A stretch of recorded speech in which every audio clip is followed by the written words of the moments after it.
Hello, ladies and gentlemen, and welcome to Star Wars 5e One Shot. We'll be jumping into Lightspeed in just a few moments, so get ready.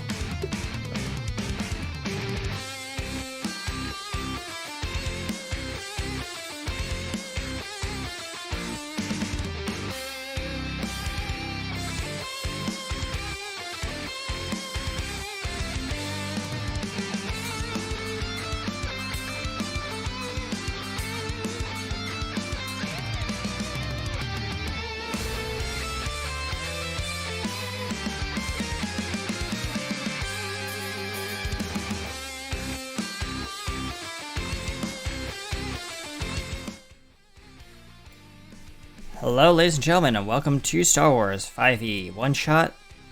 We're just about to jump into Lightspeed, but before we do, let's introduce ourselves and our cast. How's everyone doing? Good. Well, I mean, I'm doing fine. And I get to go back to a place that I've been before, I think. I hope. Yeah, I hope. Hold on. Give me one quick second. I need to go grab one thing before I go. Feel free to entertain the camera while I go grab a quick thing for my character. I mean, I suppose I could dance, but why? I'm not even getting paid for it. Well, why would you want to dance? Flicks her in the head with a head tentacle. Hey! It's not nice. Don't ask silly questions. She's a Twi'lek. I know that. Yes, they do.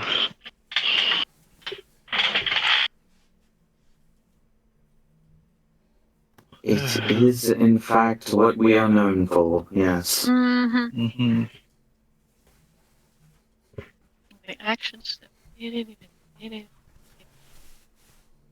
Hey!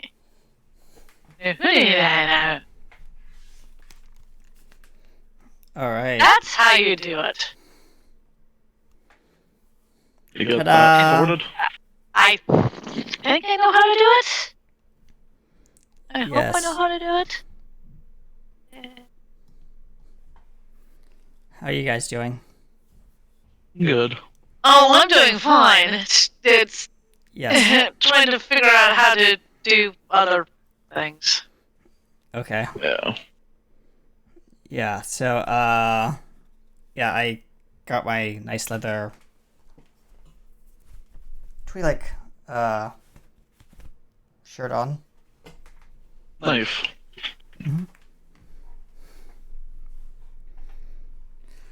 That's part of my costume, so yeah.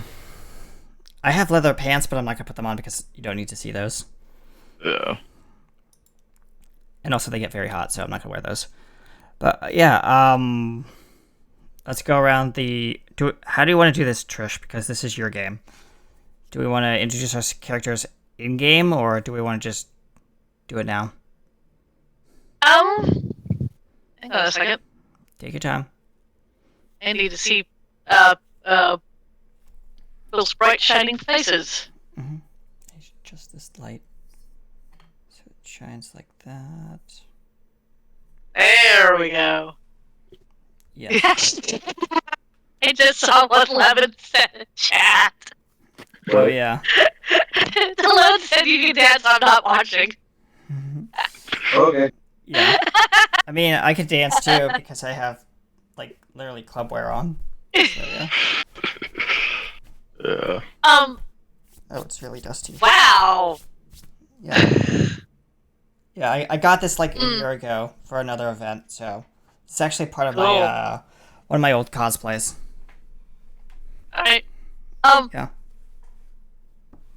Let's just we'll do what we did for when I did my epic one shot for Okay. D&D. Alright. We'll introduce ourselves. And then our Yeah, characters in game. Clover Kenny. Hey, I mean, Very it nice. works. It works. It's Twi'lek-like, so... Yeah. It's true. We'll ourselves. And then once we get into the game, Yeah. and our characters come into the game, Mhm. we'll do that. All right. I will let our resident Sith go last. Oh, well, thank you. Let's start off with our. Why is there a ghost on the screen? I don't know, but we're going with that first.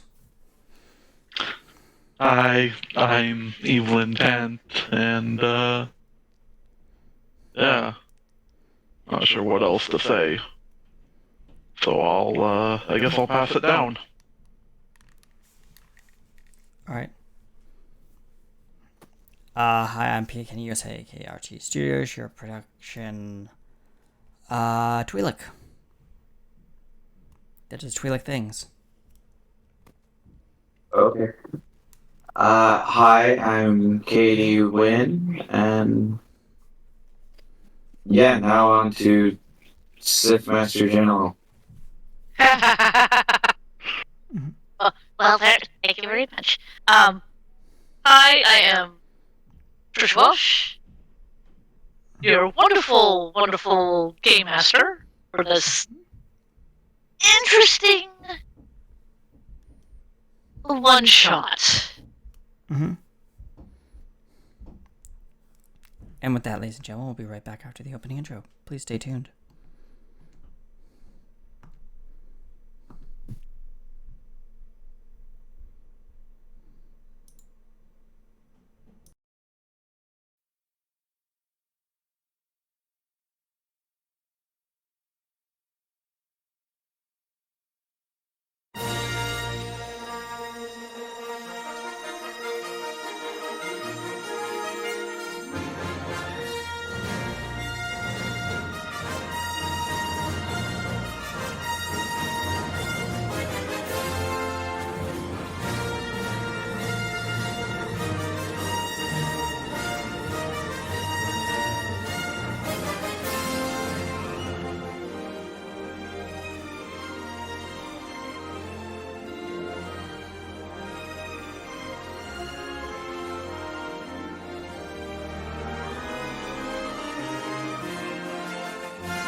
And we're back. Yay.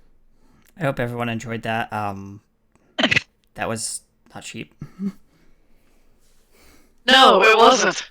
Mm-hmm. All right. I'll let our resident Sith begin.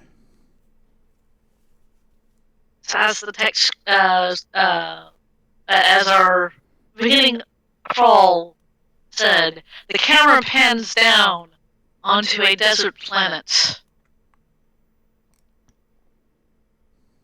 into a city. It's most isolated. There are tons of creatures. There are humans. There are Jawas. There are, as I said, tons of creatures milling about. And coming into the spaceport is a ship. Katie, would you like to describe your ship? Yes. This is a royal class. This is a royal class Venator. style ship. It's pretty big now. It's like it's not capital class size, so it's a little bit smaller, but it's like in between a capital class and like maybe like a small heavy fighter.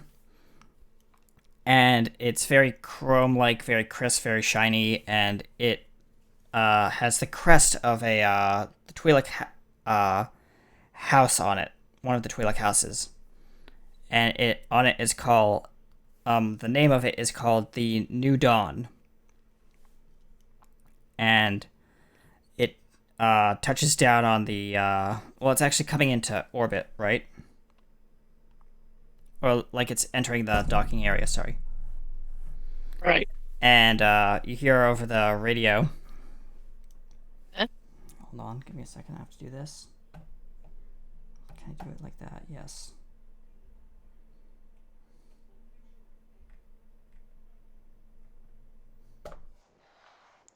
This is Duke requesting docking permissions for vectors 31876542019, coming in on finals. Tower, do you read?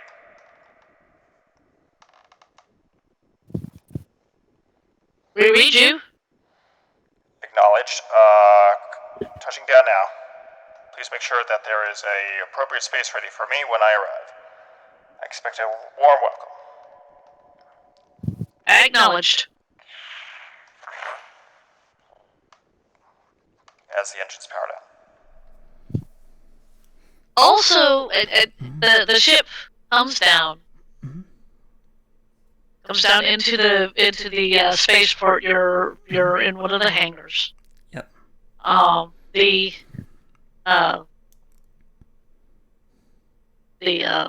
gangplank comes down.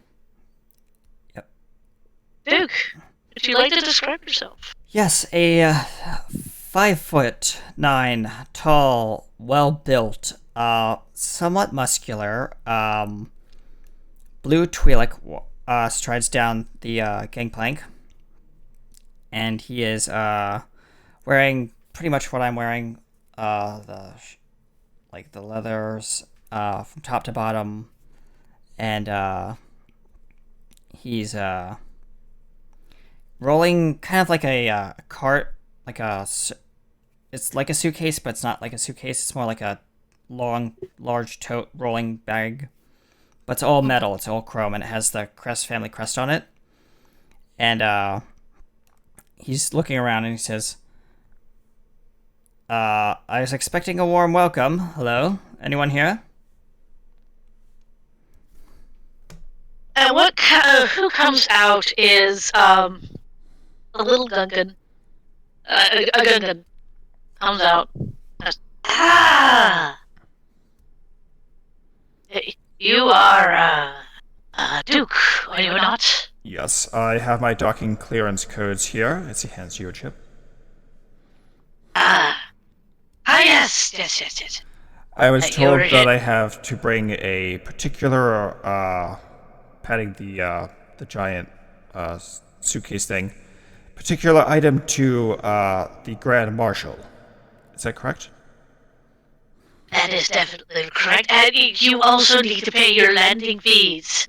Oh, I almost Landing forgot. and- Yes. Landing and housing. I have to keep myself. Yes. Pulls out a pad out of his pocket. All right, let's see. 76,200. Plus that. Yes. You should receive your credits momentarily, sir. Thank you. Please, to get to the Grand Marshal, you walk out. You turn to your right. You walk maybe go down 3 streets. You turn left, and it's like the second building to your right, and you should see the. The Grand Marshal's building. Yes, I've been here before, but thank you. And he wheels his cart and he says, "Please make sure the droids don't get too too excited over what's in the ship. And also, please stay out of locker 27. Personal Ah, yes. effects. Yes. Oh. Thank you. As he tosses you the starter chip and the base of the keys to the ship. Okay. He says, "Take good care of her." I win. Excellent. As he trots off. Okay. Uh,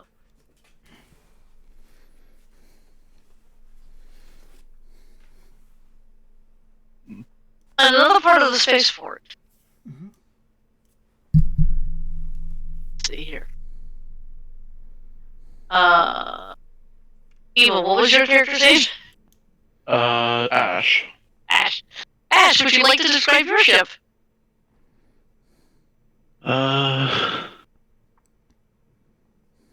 Sitting in one of the other bays. Yeah, you arrived not too long after Duke did, so. Yeah. You're the But one you who don't was hogging the landing pad that I wanted.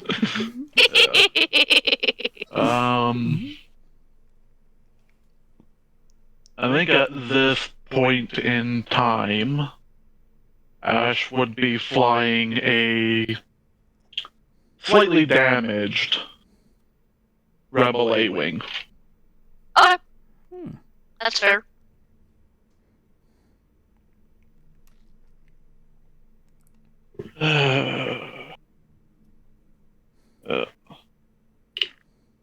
So, I'm not gonna do the landing roleplay No, stuff because yeah, technically you've already landed, but are you still on the ship, or what are you doing? He would be outside of the ship doing repairs to it. Okay, that's fair. Again, who approaches you in this space is well,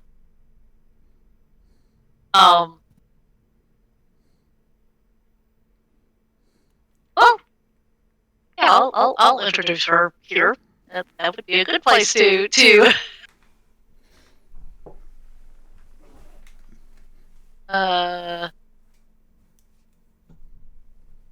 me a second. I have to write down names because my brain is kind of. Take your time. So I have Duke. I have Ash, right? Mm-hmm. Yeah.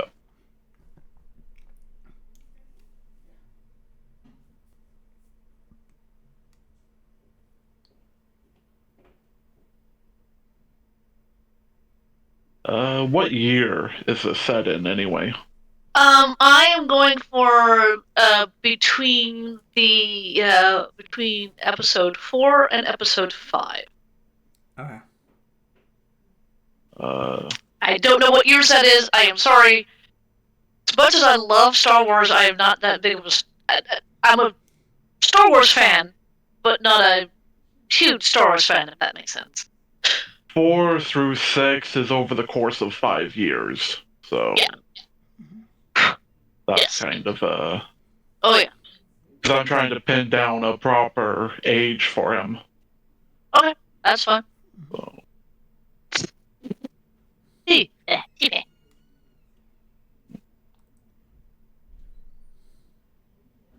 Just gonna go ahead and write that down the way that it's pronounced.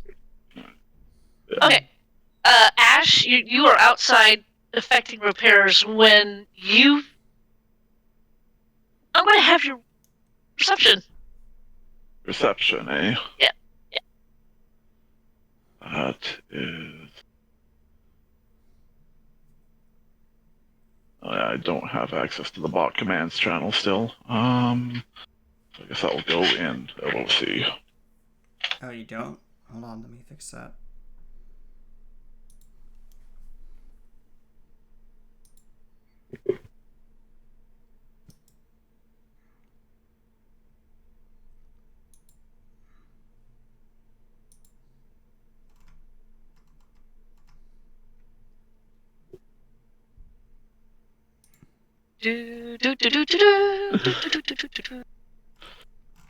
While this is going on, I should probably describe Ash. Yes. He You is should. a human Mm-hmm. about early mid-teens. Okay. And black hair, green eyes, and stands about 4'8".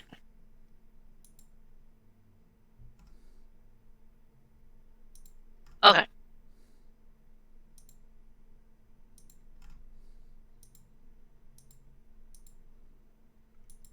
There we go. Players should now have access to modify and do stuff with the channel. All right. Let me know if it doesn't work. 7. Yeah. Cool. 16.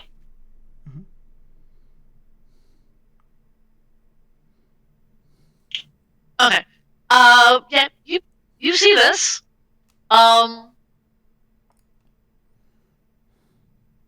What you see is a 3-foot-tall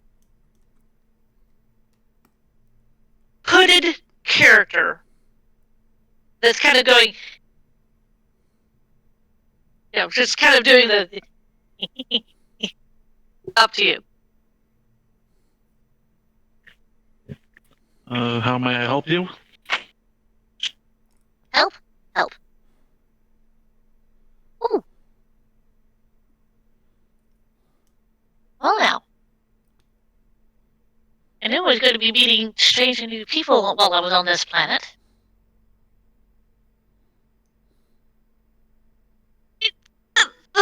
All you can see, honestly, is the hood, and the hood is kind of moving around and kind of looking up at you. You can't see anything underneath the hood at this point. Yeah.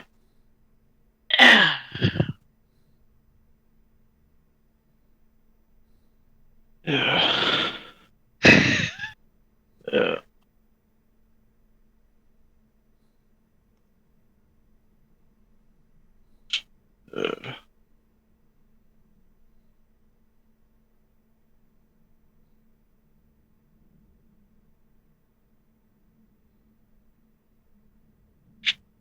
God, I can't think of anything to say right now.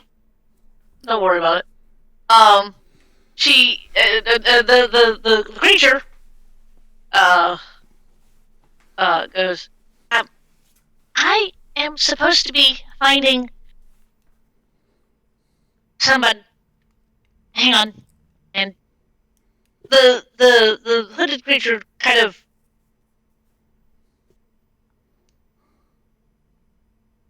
puts their hands down on the robe, produces from one of their pockets a small itty bitty notebook, Oh. and they look at it. You're not Duke, are you? No. And you're not Naloran. Nope. Nope. So by process of elimination, according to my lovely little notebook, you must be Ash. That would be me, yeah. Okay. Oh, good. Yay! I found a correct person. Sorry. And then this creature pulls down the hood, and what you see is something that is very odd. You've never seen one of these creatures before. What you see is, well, it kind of looks like the head of a lizard with bright blue eyes and copper skin. And she looks up at you and she goes, "Hi, my name is Rags. And I was supposed to find you, I think." And again, she consults the notebook. Yep, I was supposed to find at least one of you. I found you. Alright.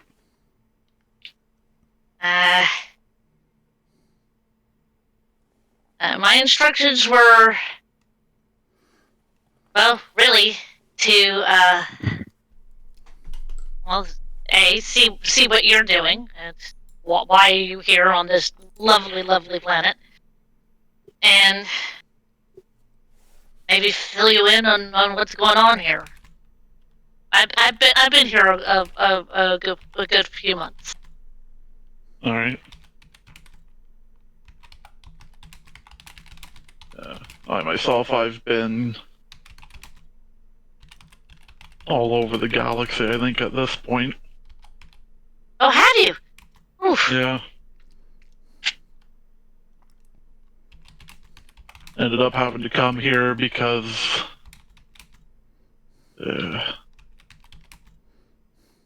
Because? just dealing with the Empire. Oh, Doesn't always go according to plan. When does it ever? Okay. Well, welcome to Tatooine. Probably been to this planet before.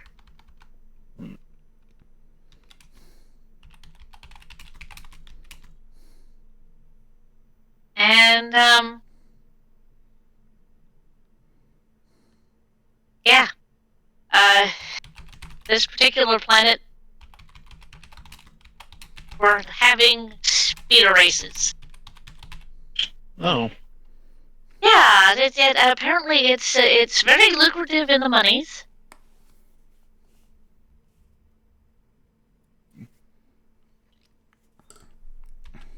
Unregulated, I'm assuming? It's of the other kind. I mean, out here on the Outer Rims, it's...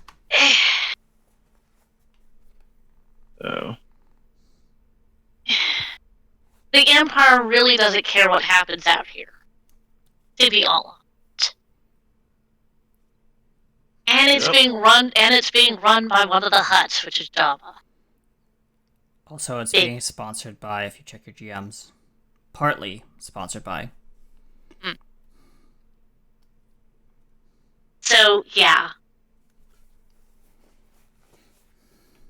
So if you want to enter into the races, I have no problems with that.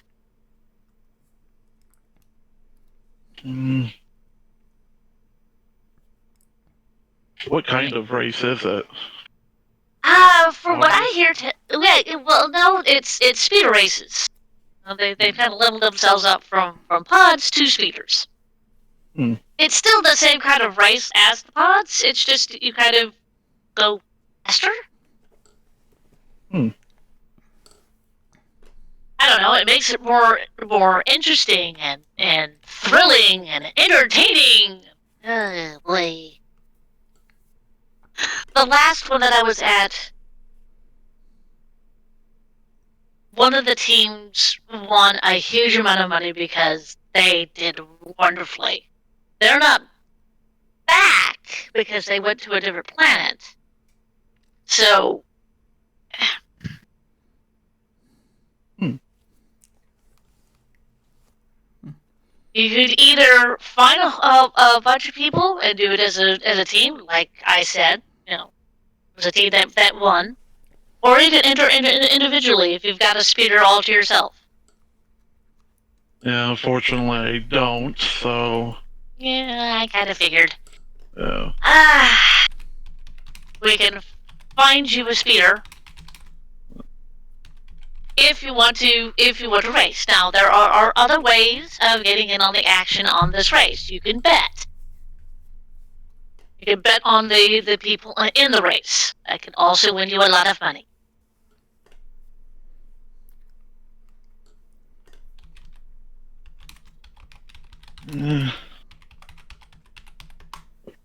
Alright.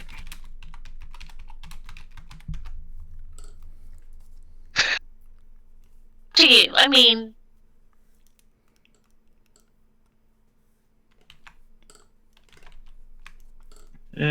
don't really have access to a lot of credits right now, so maybe I'll see what it's like to race one of these races. Cool. Let's go see if we can find you a speeder. Alright. And this very strange looking creature yourself. I'm assuming you two are walking out of the hangar at this point. Yeah. Okay. Yeah, Ash will kind of finish up doing the repairs he was working on, and yeah. Alright. We move the camera once again to somebody who's just coming into Mos Eisley. Mm. Now, Lauren. A, describe Hi. what you look like, and B, what are you coming in on? Well, she is about 5'5". She has 3-foot head tendrils. She's a Twi'lek. Right. She's in combat suit. She has 2 rather gnarly pistols attached to her side. Okay. And she is currently coming in on a speeder bike outfitted for the desert. Ooh, okay. You're coming in, and Oh, I will also say that she has some kind of head attached to the back of her belt. A head of some creature attached to her belt. And, yeah. She's got to turn in a bounty. ooh, okay. Cool. Katie, can I DM you? Yeah, sure. Alright, give me a second. I don't know if the GM will allow this, but Katie and I are going to do a thing. Go ahead.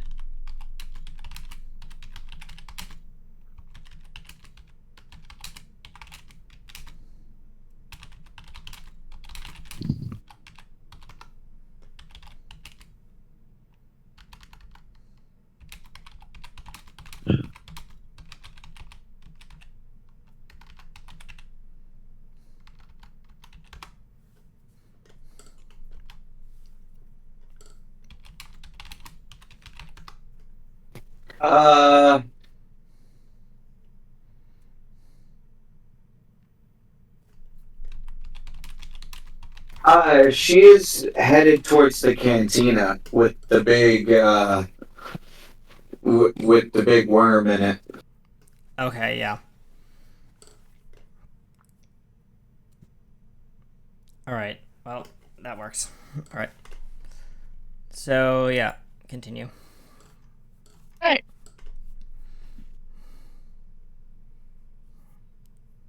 So, you go to this cantina. You get off your bike. You notice that there's another Twi'lek who walks in with a suitcase with a strange crest on it. Completely oblivious to you. You walk into the cantina, and this cantina is filled with all manner of creatures. Where do you go? She is actually, she's been here before. She knows how things work. Okay.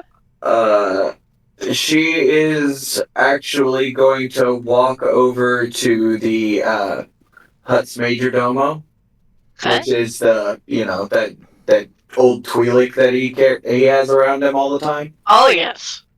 Yeah, and in their natural, like, their natural language. She says, I'm here to see the big man. I have a friend of his that he has been looking for.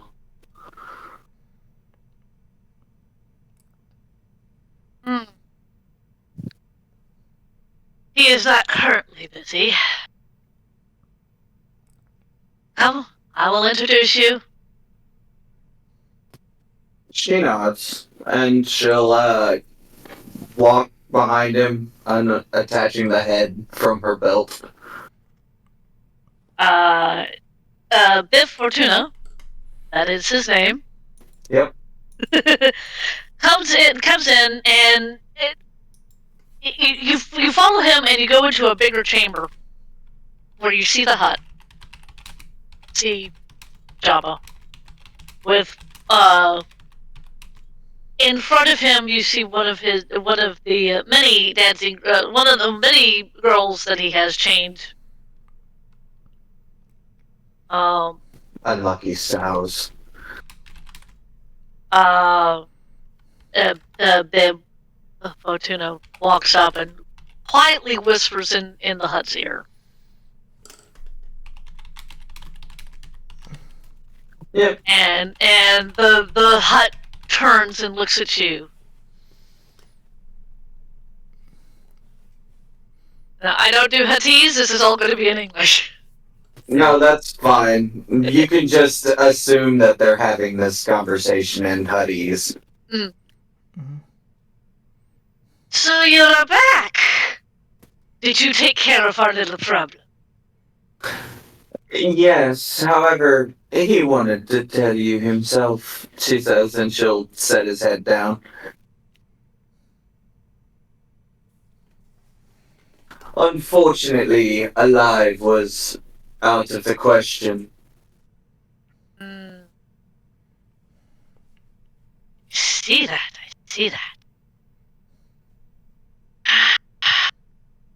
Such is the way.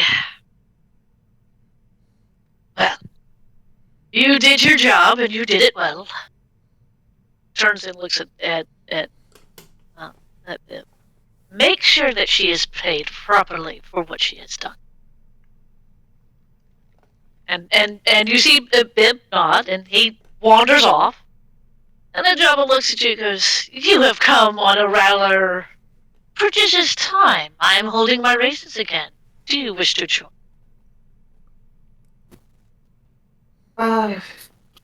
Sure.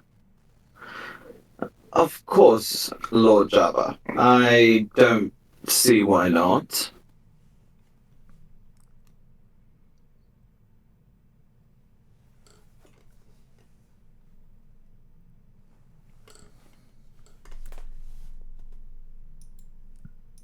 Although she looks and kind of looks to where her speeder would be, her bike would be. Mm-hmm. Unfortunately, all I have is my bike out there. So you do. It just so happens that I have gotten a shipment of speeders for you to look over and maybe pick out one.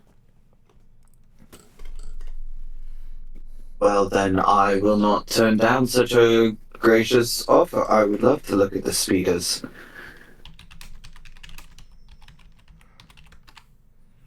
Please, my dear.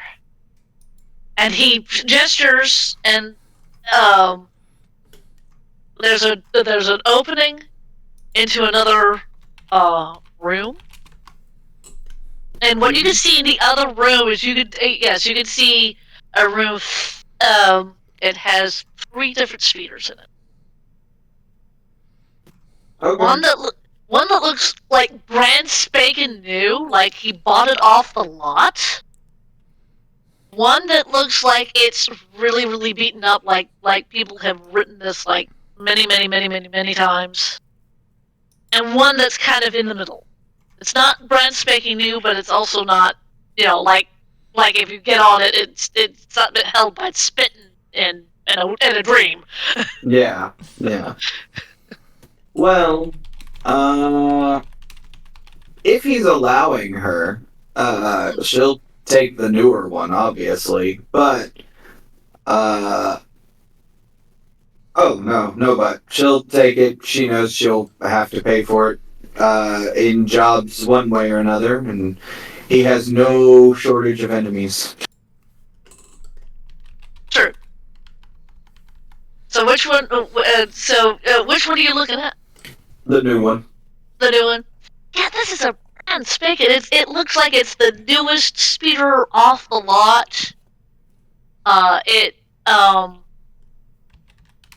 from what you can gather just by looking at it, it looks like it has a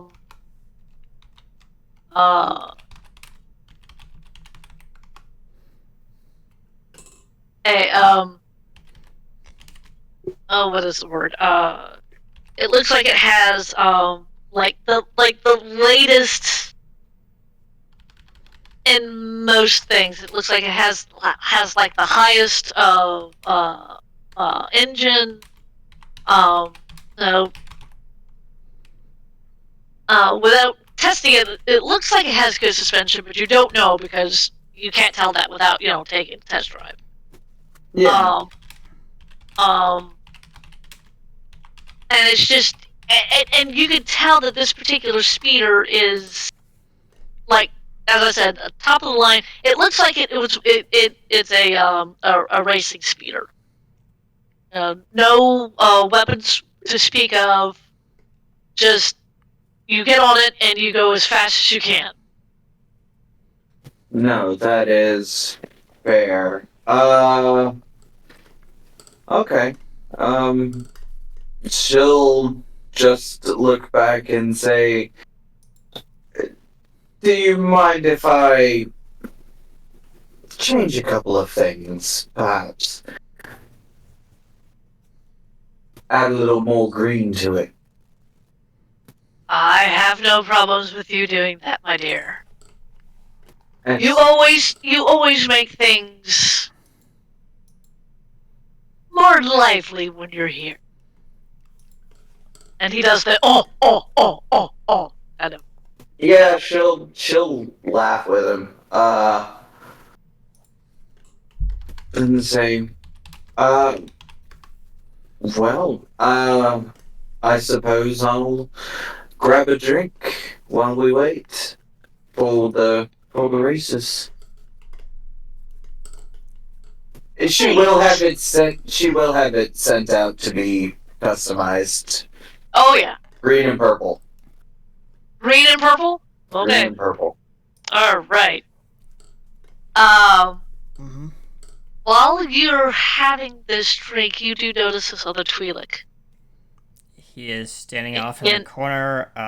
Standing off in the corner with a it looks like to be a suitcase, and Bib Fortuna comes back in again, whispers in Jabba's ear. Jabba nods. It looks to you, Naloran, and says, "Your money for your for the job that you did is now in your account." She will smile and says, "Well, it's been a pleasure doing business with you, Lord Jabba." Pleasure doing business with you. And then he turns and he looks. Yes, I am waiting on. Duke, was it? That is correct. Yes. I have your payment, yes. Oh great Hutt. Your, for the races, of course. For the races, yes. My family will be competing this time in the race to regain our family title, as you well are aware. We like to maintain our prestige, since we are hosting part of this venue for you. So, And I greatly appreciate your family partially funding this event. Anything we It's- can do to help the Hutts. It has gotten so difficult to get money for this particular event, especially since the Empire and this rebellion have been making it When you say the difficult. word rebellion, his Twi'lek hair kind of, the tendrils on the back just kind of twitch a little bit. Oh yeah. Because the Hutt knows that he works for the rebellion, but like it's kind of like a hush hush situation. So Right. yeah, and when you say empire, he just kind of spits on the ground.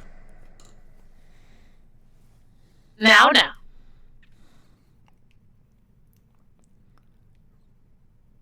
Now, my dear Duke.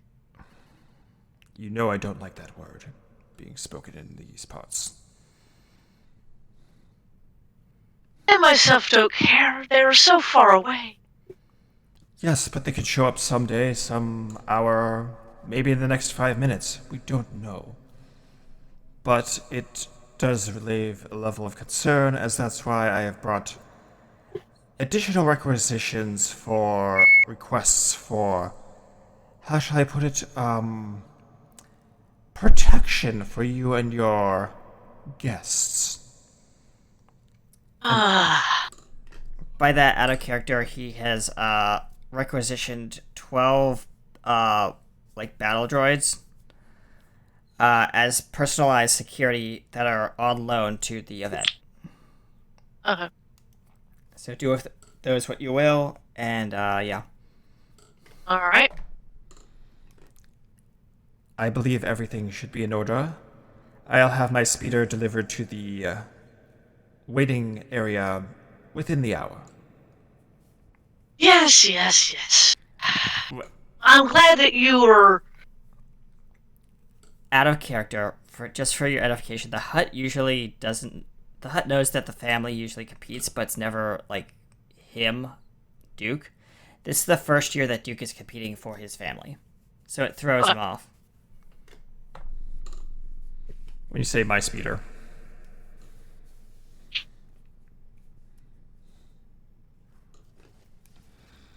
I hope everything is going to be okay with the races. I can't wait to get my new speeder. Give her a little spin, if you know what I mean. I've been working on her all year. I understand. Yes. Will we have an opportunity to run the course as a preliminary run through, or is it going to just be a surprise for the contestants? I will say that because she isn't sitting far from the hut. Nope. He isn't. She's And quietly nursing a drink. yeah. When she says, when he says, "Do we get a chance to run it beforehand?" She's just gonna bust out laughing. Excuse me, I don't see what's so funny. You you expected a you expected a hut to allow you to race.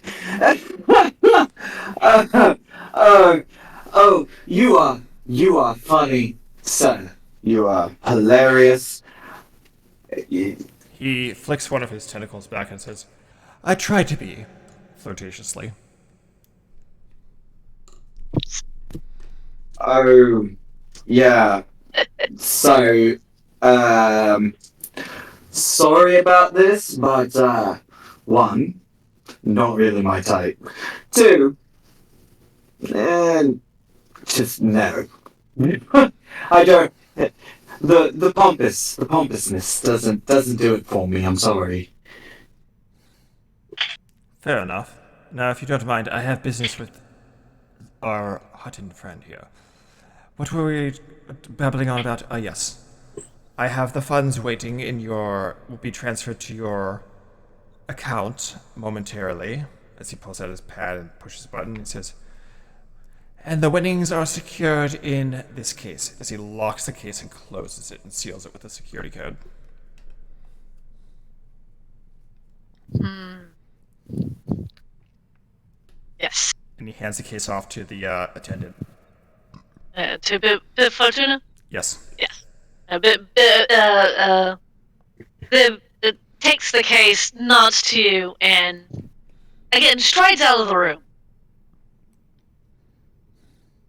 And Jabba looks at the two of you, goes, "What my uh guest over here is saying is correct. Why would I give you a chance to know the course before you get on it?" That is a fair assumption. I mean, it does add a little bit more interest and challenge, I guess. And as you know, I am up for a challenge. Yeah. As for our other matter, uh, looking over at the young lady Twi'lek sitting on the bar stool. Could we please have the room?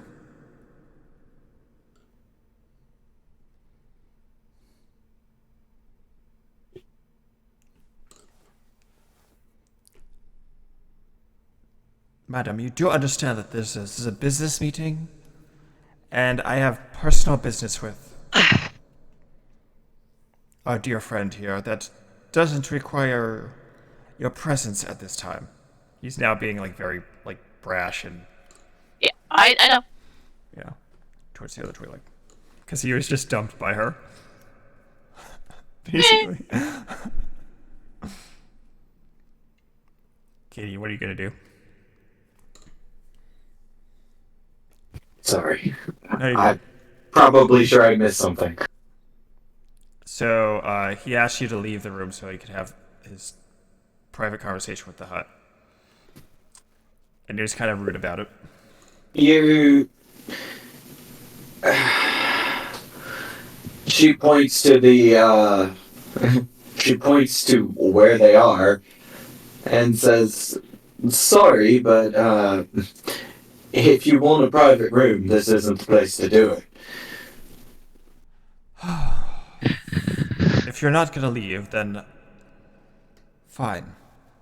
Go. You know what? I will leave when you can make me, she says, and she's going to drink the. She's going to keep drinking her drink.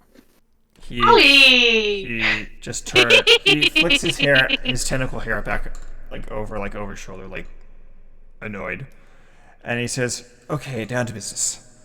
I believe there might be a enemy among us who wants to disrupt the event. Hence why I've added additional precautions, as you're aware." Jabba looks at you, Duke. Really? I do believe. And he holds up a hollow projector and hands it to the Hutt, and we'll let him play it. He does?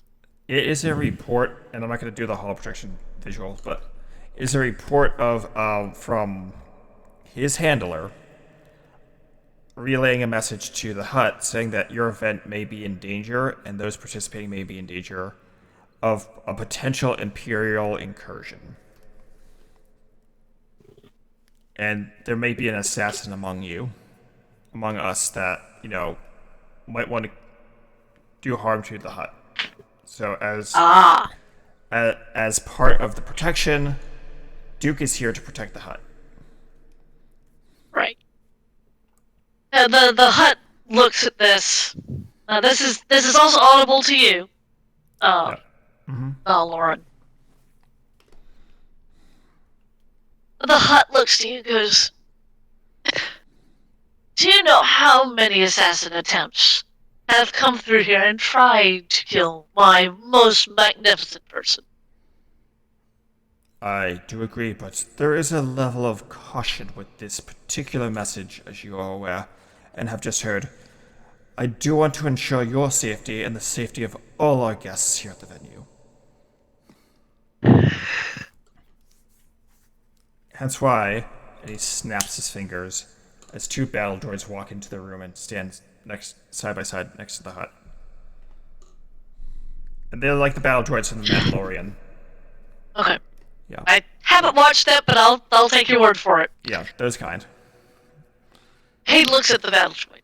Oh, most impressive. Most impressive. These are Mark 17 models. All right. They are extremely loyal and very efficient in their task of, what was it? Oh, yes. Maiming, brutally murdering, and slaying. Loyal to who? Anyone with the command chip. He pats his waistband. For my sake, could I get like a visual description of the droids? Yes, please. Yeah, give me a second. I will pull up a visual description of the battle droid, Star Wars battle droid.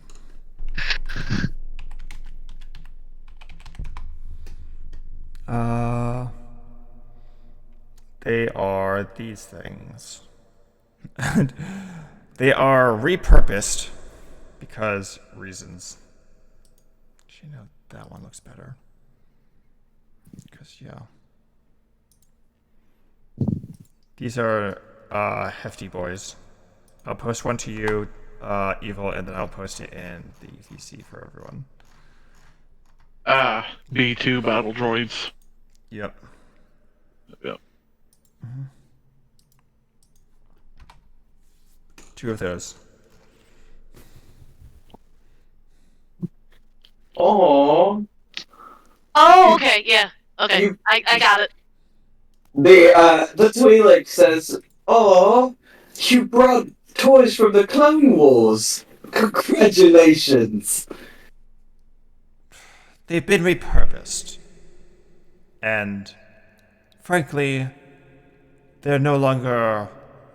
Their old programming ways are no longer operable.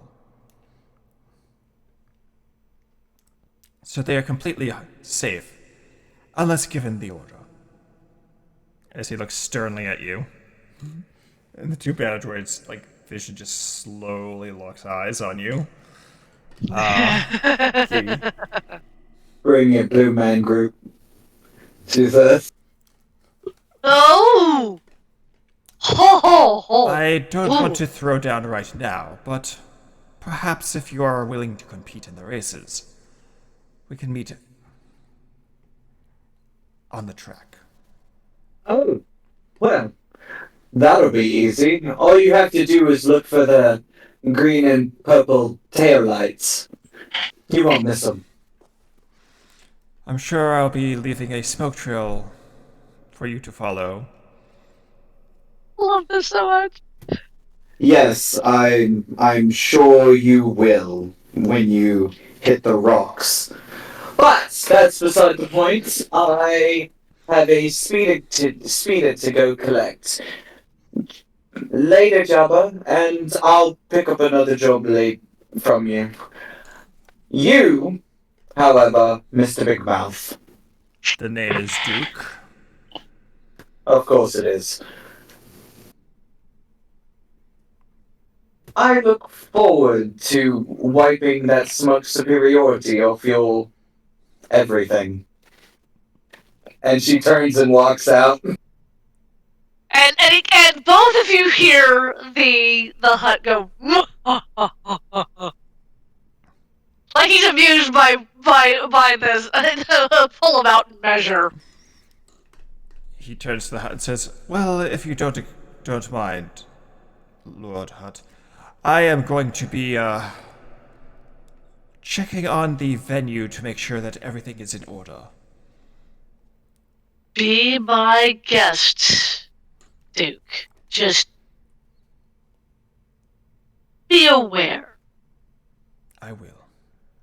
As he He also walks out. he hands you the Hutt, one of the command keys for the two battle droids, and says, "If you ever need anything, I'm pretty sure you already know how to use that."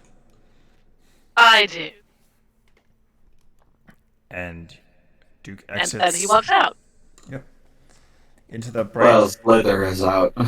yeah, bright sunshine of the hot day on Tatooine. Yep, underneath the two suns. Yep. So, now, Lauren, you are going to be checking up on your speeder. That's being, quote, customized, unquote. Right? Is that what you're doing? Katie. Hello? Sorry, what's up?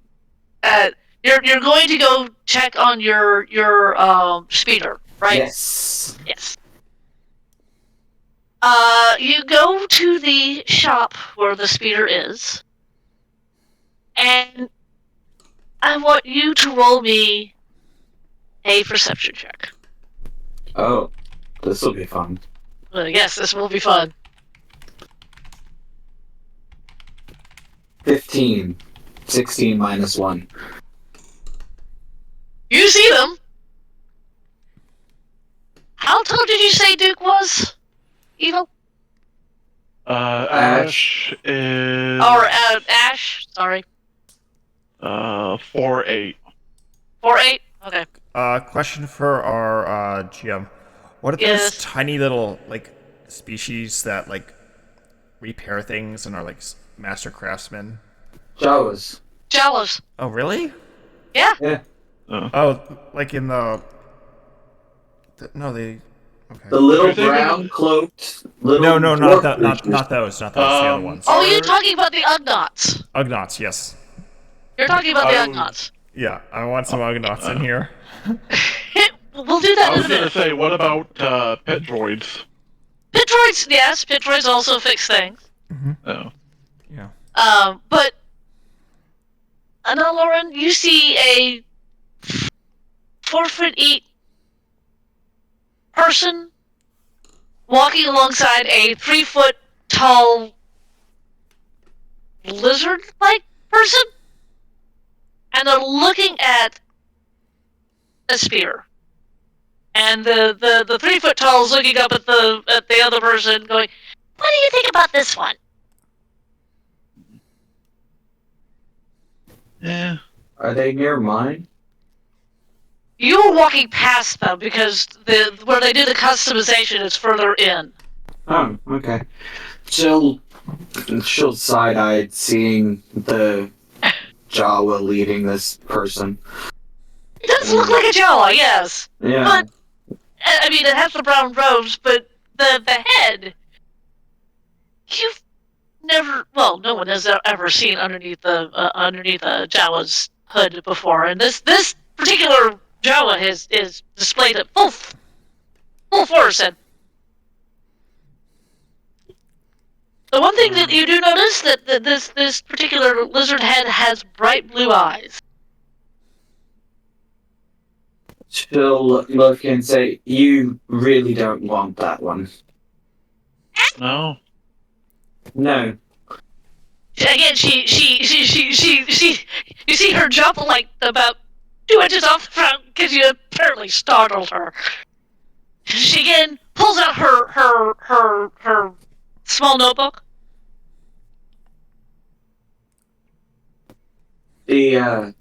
She'll walk around the back and point it out. She'll say, "The throttle regulator is busted. It'll cost you more for the parts than it will for the speeder." I was just asking if he thought it was a good idea. I know about this much about speeders because this is not where I'm normally from.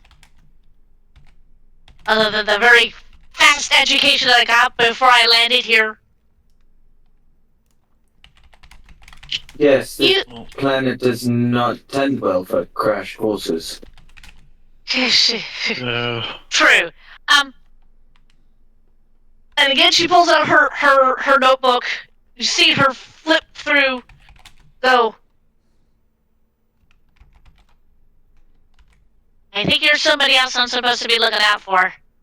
Your name is Naloran.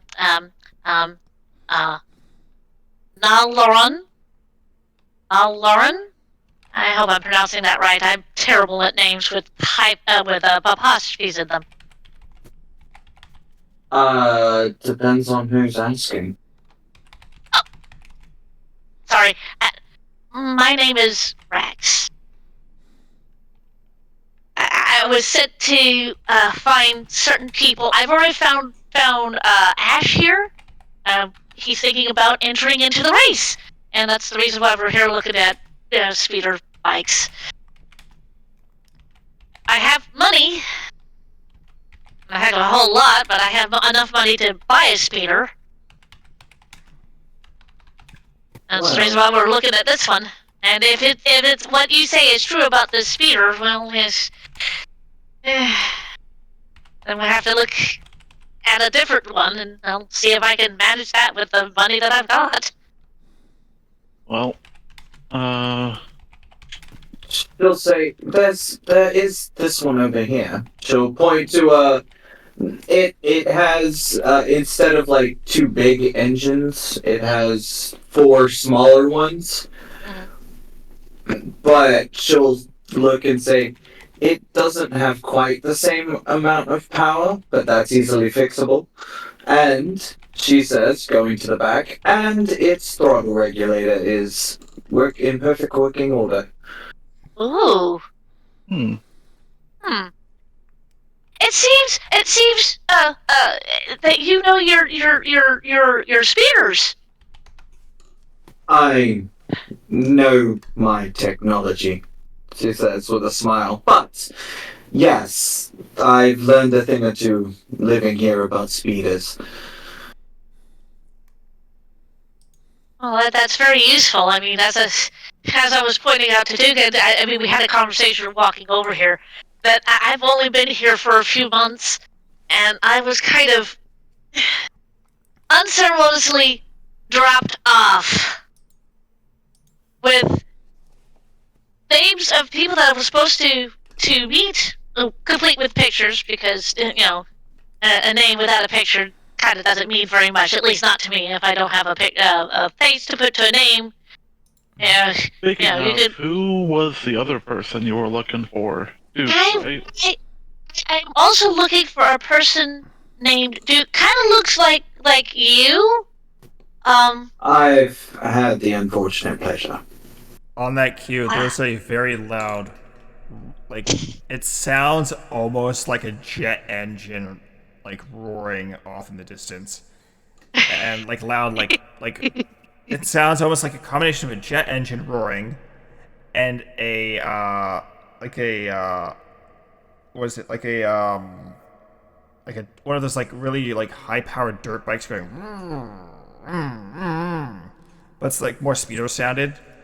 And rounding the corner with a dust cloud following close behind, and like going on almost on like what would be 2 wheels, and just kind of doing like a drifting it, rounding the corner, and then shooting forward straight in, like up to the bay, and then coming to a hard stop, is Duke on a very shiny chrome speeder that looks like it's top of the line, not even available on the market yet. Like, this is a prototype that he's built. She looks and says, oh, look. There he is with his compensation machine. And she looks and goes. Oh, and by the way, Again, the radio is blaring on this thing. Like, it's playing. Probably. Yeah. Again, she picks up the notebook, flips through a few pages, looks at what you're assuming she's looking at the picture, flips another page, and goes, well, if that's Duke, then I think I found all 3 of you. As the speeder comes to a stop, and radio is still blaring some kind of Hutt and rap. And, yep. And he hops off it, switches off the radio, and then like powers off the bike, and he pulls a little device that goes. Doot, doot. What you don't know, or what the people in the audience don't know, is that Hutney's rap sounds like this: ooga chaka, ooga chaka, ooga ooga ooga chaka. Oh God, I love it. Yep. Thank you. Thank you. Yes. And So, okay, Duke, you see the person that you just left talking to two other individuals. One that's 4'8", and another one that's 3 foot tall. Kind of looks like a Jawa, but this is a very strange creature. Duke looks at this small creature and eyes it, and it's the back of the creature, right? Well, they're all kind of Together. they're Okay. all they're all talking together. You can see like the side view of Yep. this creature. It looks kind of lizard, but this lizard has horns, and you can see one of this particular individual's eyes, which is Yep. blue, copper skinned. Yep. And she looks like she's very. And she you see her with a notebook, Yep. and you can see on the notebook because you can only you're kind of coming up behind her. Yep. Or to the side of her, so you can kind of see the notebook. You can see the name Duke Denali. with a picture with a head. It's a very. It was one of his pictures when he was like. No, this is actually drawn. Oh, it's drawn. Okay. It's drawn, so it's just the head. Okay. Well, it's not a flattering picture of Duke. No, it's not a flattering picture of Duke. And you see her flip a page, and on that page, it's like some of the what's the word? Mannerisms. I don't know. Mannerisms, which is on the next page. And without. And they're not very flattering mannerisms, let me tell you. Yeah. Duke scoops up without even asking because he wants to surprise Rags. As he's scooping her up, he says, "I recognize those horns from anywhere." As he scoops you up and gives you a great big hug. How are you doing, Rags? As he sets you down. Consent! Duke, consent! I'm sorry. My apologies. At least I knew you were coming. I mean, you heard me I didn't over know. a mile I didn't know when away. you were coming. Well, I didn't know when you were coming. Yes. I see you brought your friends. As he gives a slight scowl, looking at the Twi'lek. That one I just met, pointing to I will say that looking at her tendrils on her head. Yep. Because he is Twi'lek, he would know that she is. While she has a smile on her face, her hair is insulting him greatly. Yes. Oh yeah. And my hair is probably doing the same thing, basically a giant middle finger, but Oh yeah. Yeah. And he pushes the hair back and says, "Okay, guys, behave." And says, "So I guess we're buying speeders, or what's going on here?" And Evil, you're here, right? Yeah. Yeah. He Yeah. says, Ash is here. Ash, I didn't even see you there. Been a while. By the light of Lothal's moon, it have. How's your ship going? Have finally managed to get that bucket of bolts off the ground? When I saw him, he was fixing it. Yeah, the old, I could loan you a trilinear regulator if you needed one. If you still need one, right. by the way. That's alright. He is looking at a spear because he's thinking about joining the race, and it looks like you two are doing the same thing. Although I think you're going to be racing. For my family's name, yes, that is. Well, you are always racing for your family's name. I was talking to this lovely thing, this lovely Twi'lek. It looks like you're racing for Jabba, because I am. Yes. That Hutt. Is a very gracious employer. And you hear Rags sigh. She's not going to argue with you, but Yeah. Luckily, I don't think anybody has sense, like, sense side or whatever. Um. Sense force and foresight? Because I do. Well, I mean, Actually, you have to actively use it, though, I think. I think the only Yeah. person here who's not force sensitive, because I did this on purpose, is Rags. Yeah. Um, Oh, no, what I was saying is she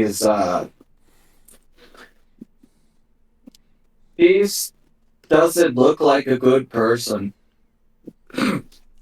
I mean, she is, but I mean, you know, Yeah. it's all relative. it's all relative. Yeah. Well, technically, Rag does have the ability. She's just not employing them. If that makes Yeah. sense. Um, she that turns her attention back to the speeder and says, "So, do you want this ash or not? I mean, I can't pay for it. I've looked at the price. I can pay for it, but that would take most of the credits that I've got right now." Duke just pulls out like his would-be wallet and says, "Regs, let me handle this." By the Hurry way, up! Huh? you are maintaining those battle droids, right? Yes. The ones we gave you way back? Yes, I do have them. Yes. But have you been actually looking after them? I have. They've been well maintained, and you may see a few in the stands today. Empire problems? Mm-hmm. He nods, and his hair kind of does the same thing.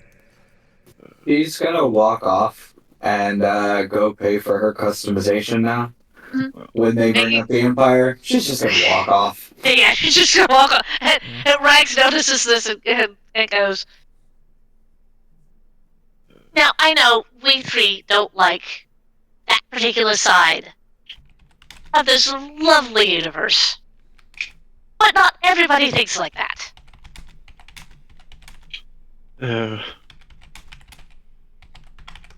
We know they're all mean, nasty, rah kill things, but not everybody thinks like that. Come on, and besides which, we're on the outer rim. They kind of don't care whether you're on one side or the other because it's so damn far away. Anyway, you said that you were going to buy this thing? Yeah, I think, Duke is already tapping on the on his payment thing, and he says, Yeah, the creature that was attempting to sell you the other one has noticed that you've moved to another one and is talking excitedly in their own language.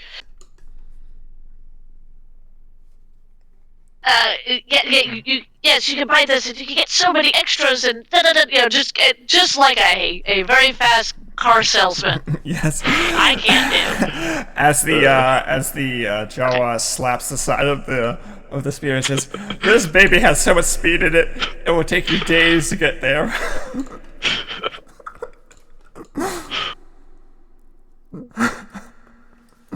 And it's the one that who's buying the speeder? I mean, who wanted the speeder? Sorry, Ash wanted the spear. Ash wanted the speeder. Rags is not participating in this. She is just Yeah. helping out. He's looking at Choose a speeder. He's looking at 3 different speeders that the guy is like showcasing right now, and he says, looks over at Evil's character Ash and says, Which one? Which one do you like? I mean, I like 1 and I like 2. 3 looks a little damaged, and I don't have the credits to actually repair that particular unit. And I'm very sorry, sir, but you need to check your merchandise. And I'm sure he's like angrily bickering at me, like it's fresh merchandise. It's fine. It's fixable. It's I'll even throw in a repair package or something like that. Oh yeah. I mean, I do have my repair kit on me, but probably don't have enough time. Yeah, I think this one's... Get a good feeling about this one. Very well. He says, he points to the speeder that Ash wants and says, that one, please. As he This one? Oh, yes. pushes a button on his credit transaction. And he looks over at Ash and again talking very quickly. Do you want it customized? Do you want it painted differently? I mean, we can do that. We have that service. I think it'll be fine. Yep. Wonderful.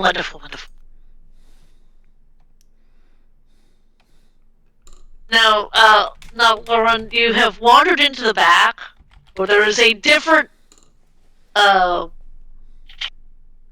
person. This is a human male. About. Oh no, that's right. They said that they would be right back. Sorry, we won't do that scene right now. We'll continue with the scene we've got until they come back. Yeah. Sorry. So, Rags looks at the two of you and goes, you know you two are impossible. And, this is where, you see the signal. Yeah. Evil. I'll signal back.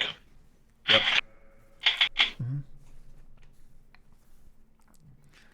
And, all you notice is that Duke's hair has moved a little bit in a weird way, and his head is tilted slightly. And then goes back to normal.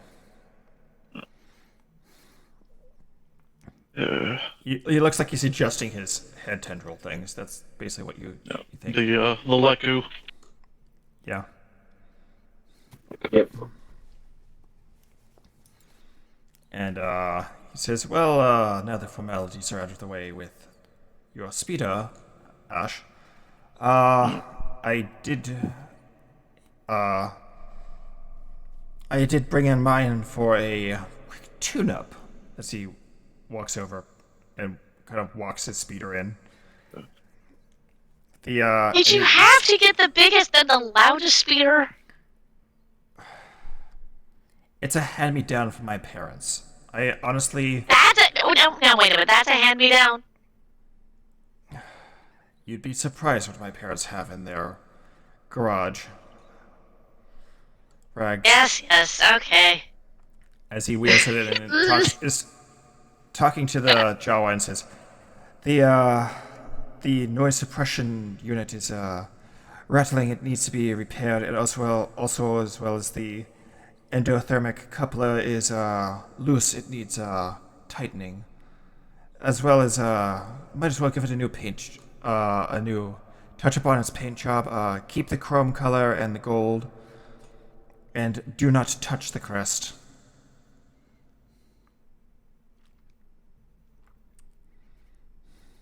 And the Jawa cat looks up at you, just, oh yes, we could do that. We could do all that, and it'll only take a couple of hours.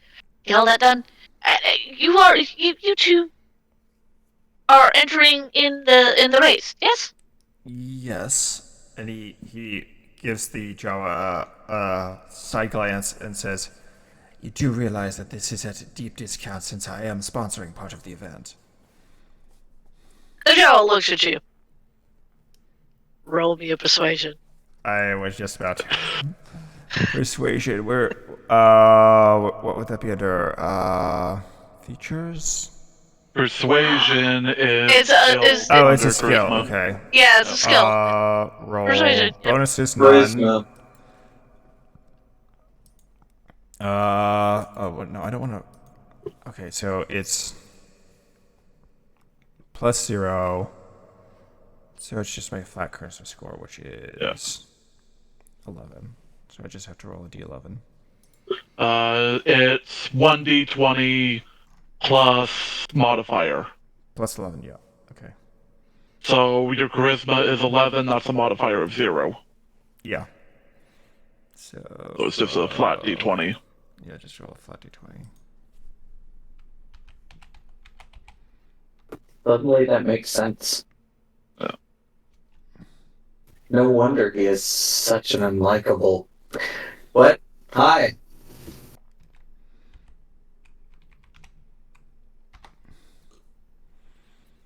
I mean, at this level, Bad roll for that. What? How do I roll it? Slash dice parser. Remove, no.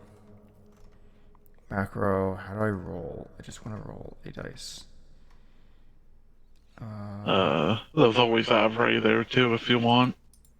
Fine, roll. How do I just tell Avery to roll a stock dice? That would be $R space 1d20. Like how I have it in the bot commands channel. There we go. 13. 13. Sorry for all the technical. You had a 13? Yes. Yeah. Okay. This jaw looks at you and goes, ah, right, yeah, gotcha. And kind of shakes his head and kind of wanders back into the back room. While this is going on, Yep. now Lauren, you have wandered into this area, and there's a male human, I'm going to say about 5'7". He has I want to say he has blonde hair. He is wearing kind of it's kind of a light beige tunic, light beige pants. He's got shoes on. His eyes are brown. And he kind of looks up at you, and he goes, "Yes." That beautiful little speeder over there, it's mine. And, I thought you might want your credits as I want my speeder. Yes, yes, yes. But,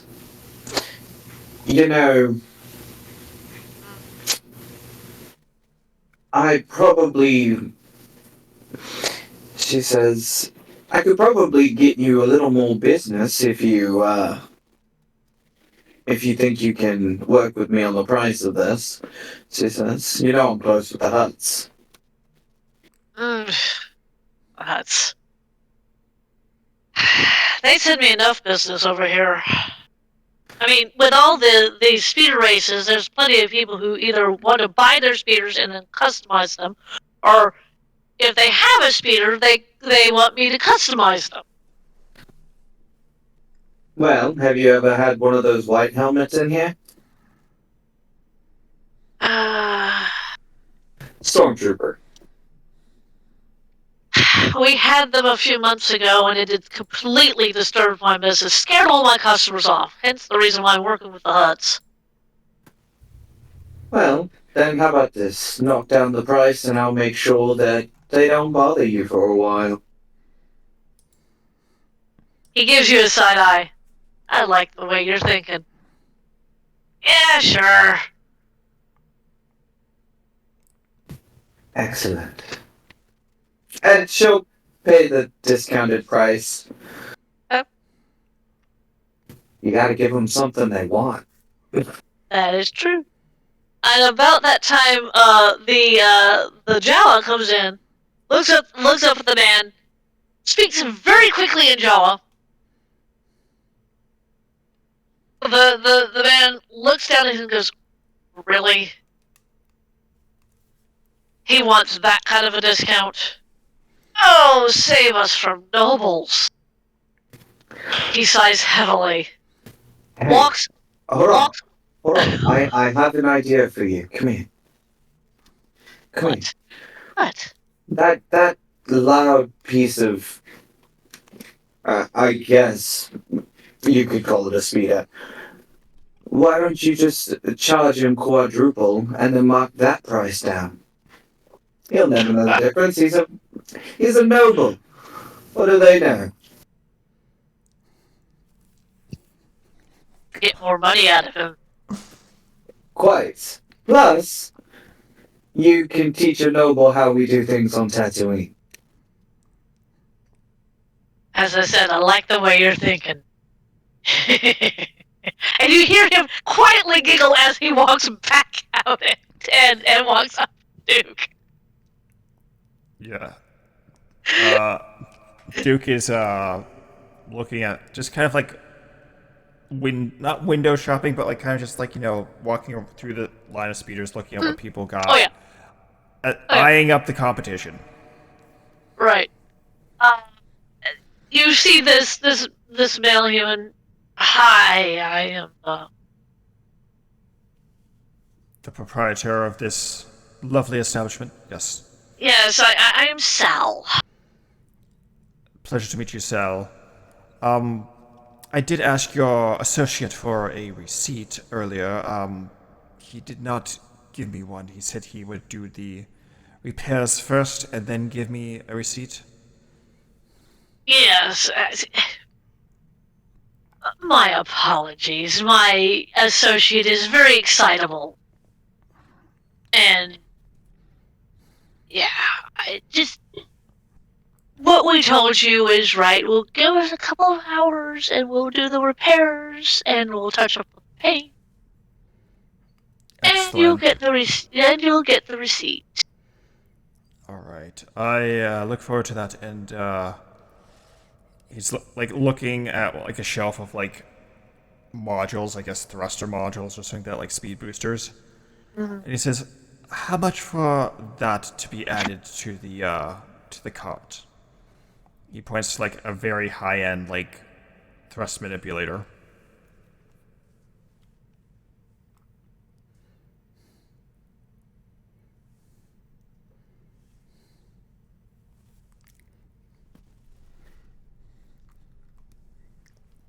The Ashes got the nice side of her. Mm-hmm. Duke's just been a person all day. Yes. Yeah. Welcome to Duke. There's a reason why his name starts with a D. He's a dick. Yeah. And Nalarin will make sure he pays for it every step of the way. Yep. Yep. He looks at you and he goes, "So what you're looking for is a thrust coil, right?" Yes, a thrust coil. I had to go look this crap up. You're welcome. Makes the GM nervous. Yes. That thing there costs 12,000 true guts. True. Okay. True guys. Yes. He looks at his wrist thing and says, I will have to stop by the local credit union and make a quick adjustment to my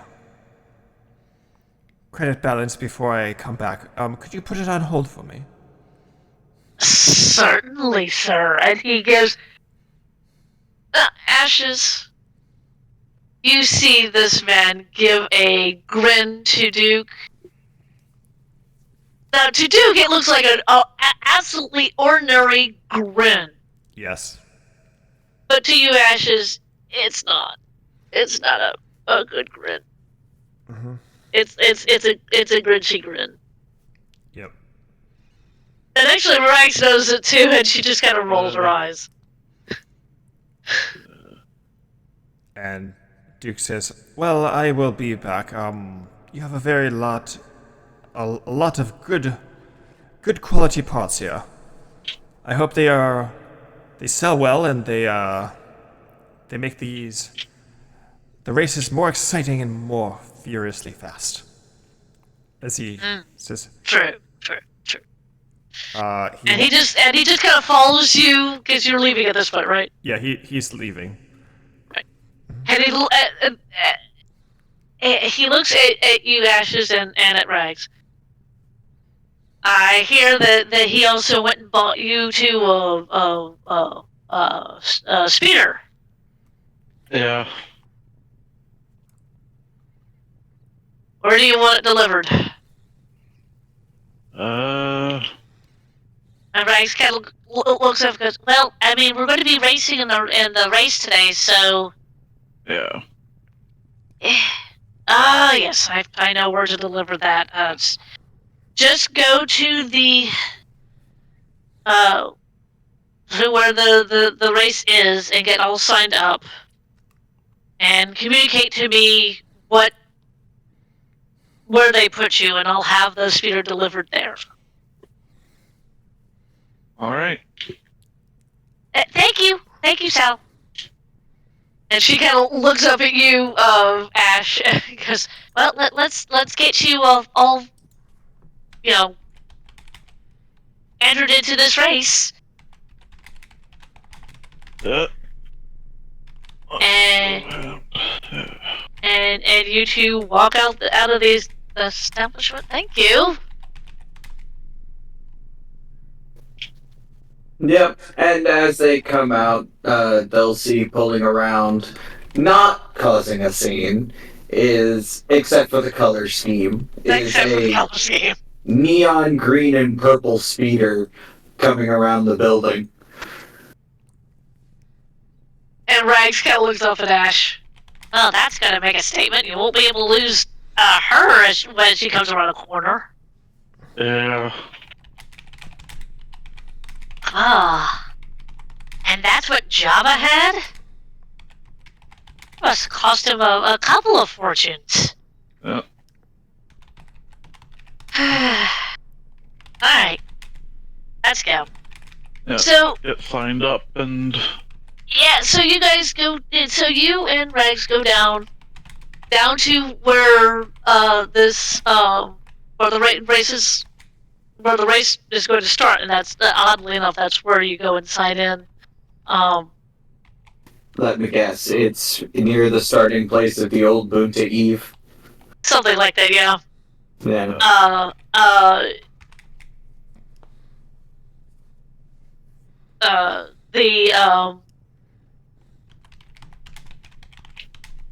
The creature that's signing you in is a Wookiee.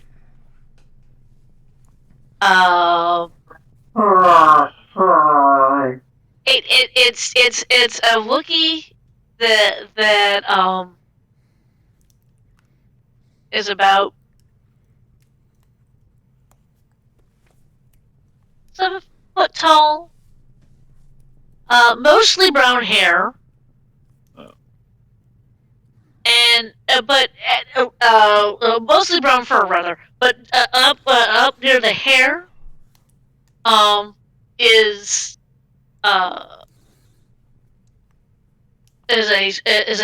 a mohawk of rainbow.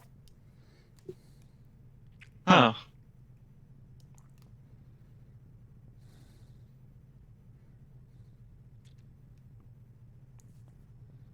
Well then, I guess this is where we sign up. Yep.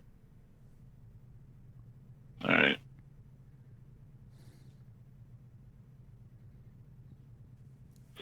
Ash. As you're handed a assumingly a very long laundry list of like life safety waiver form. Let's Give me a see. second. Nothing that's not a regular Tuesday for me. Yep. Yeah, I'll sign up. Okay.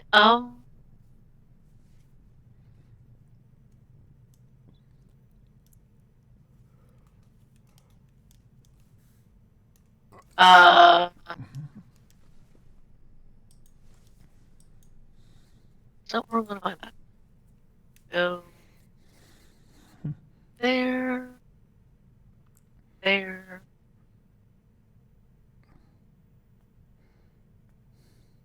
There. This particular Wookie uh looks down at the two of you, raises their eyebrows, and you hear in very broken basic I guess actually, wouldn't there? Because if this is a Wookiee, it probably makes sense for there to be a translator there. A translator droid. yeah, there is a translator droid, but this particular Wookiee you've noticed is trying to make the effort to actually speak the basic. All right. But it for this particular Wookiee, it's kind of difficult for her. Yeah. So that's the reason why she has the translator droid standing next to her. And the translator droid is a 3PO unit. Yeah. Just to put that out there. This particular Wookiee looks at the two of you and goes, "Want to race?" That's why I'm here. Leans down, picks up about the size of an iPad, and hands it to you. Fill out, please. All right. And Rags kind of looks at this Wookiee. Wow. No, I don't think I've ever met one of you before. You're a Wookiee, aren't you?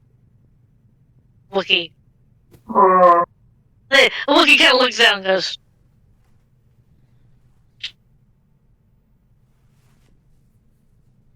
"So where did you get the who did the rainbow hair?" The Wookiee shrug. You don't talk much. Wookiee shakes their head.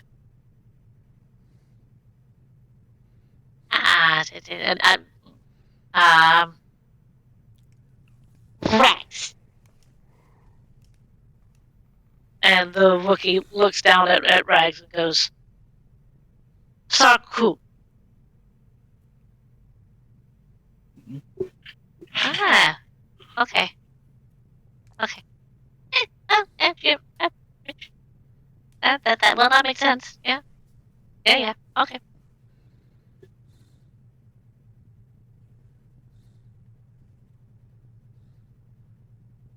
All right. That should be everything filled out.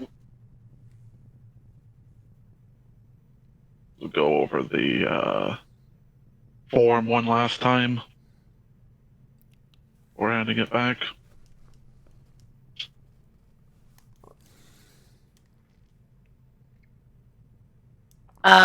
Rags kind of wanders over. And as best she can, peeks over your shoulder and goes, "Okay, yeah, yeah. And you signed in all the requisite spots." I hate filling out forms. It always feels like you have to give away your firstborn in order to make sure they're satisfied. Yeah. Okay. And you wandered back over to Starkloop?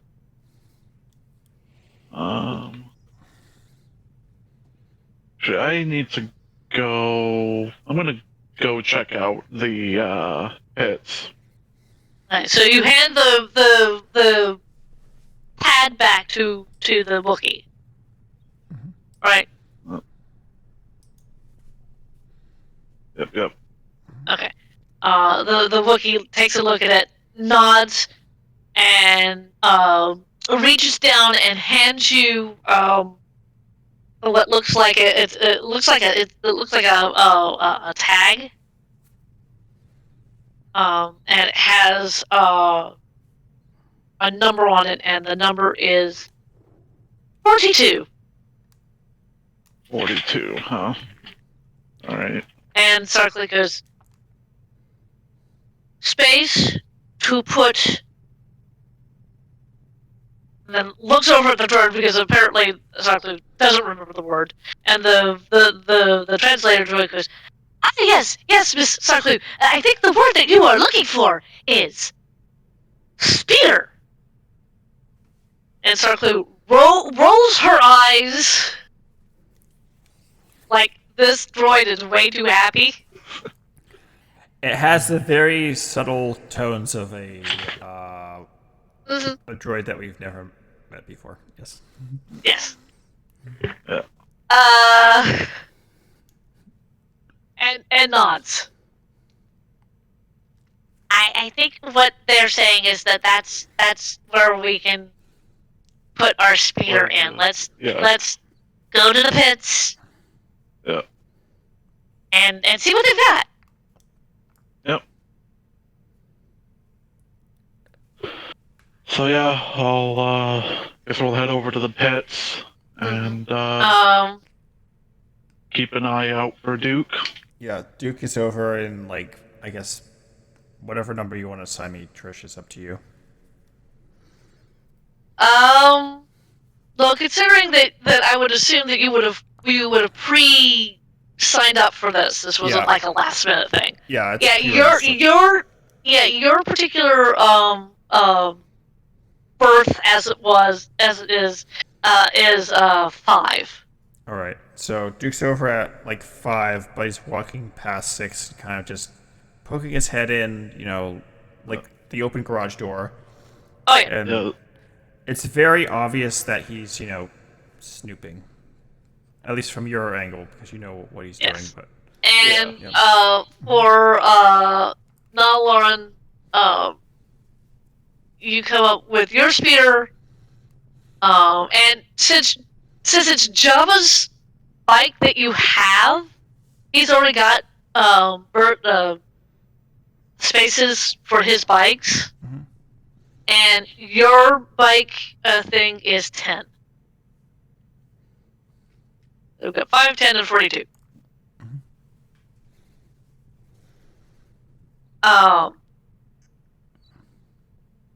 So, going back to you, Duke, I want you to roll me...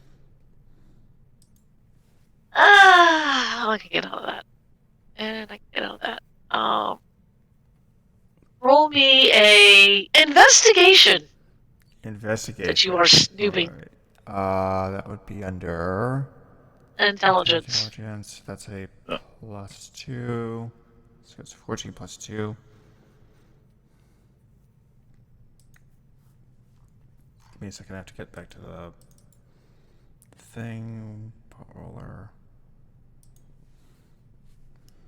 1d20 plus 2. 17. 17? Yes. Okay. As you're investigating, you do see 5'6", blonde, tan, humanoid. Is she in the what space is she in? Pit. She's actually not in 6, which is one that you're peeking in. She's in the next one down. She's in 7. Okay. He says. And her, and she also has a spear, and hers is purple and no, it's just purple. Purple. All right. Does he recognize the model and make? It's not as nice as yours, but it's not as bad as the one you just bought for. Okay, so it's like not top of the line, but it's like it's sufficient. Yes, yes, it is. And he's gonna use his as he's walking by casually. He's just gonna nod, but he's going to detect object or locate object for his level 2 ability. Okay. Well, what object are you trying to detect? He is detecting if there's any modifications on that speeder. Like any illegal mods that are like Okay. not race Do you have race to roll official. for that? I'm checking. Hold on. Describe a name of an object. Yes, I did that. You sense the detection of the object in a location as long as it's within 1,000 feet of you. If the object is in motion, you know in the direction it's headed. The power can locate a specific object known to you. I know what this thing looks like.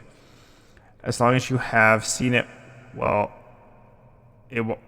within 30 feet of it. Alternatively, the power can also locate the nearest object of a particular kind. Using that. Power can't locate an object of any thickness of lead blocks or a direct path between you and the object in front of you. Okay. So I think it's just automatic. It lasts for up to 10 minutes. So he's just scanning the area in each bay as he's walking past. Checking for, concealment. Nope.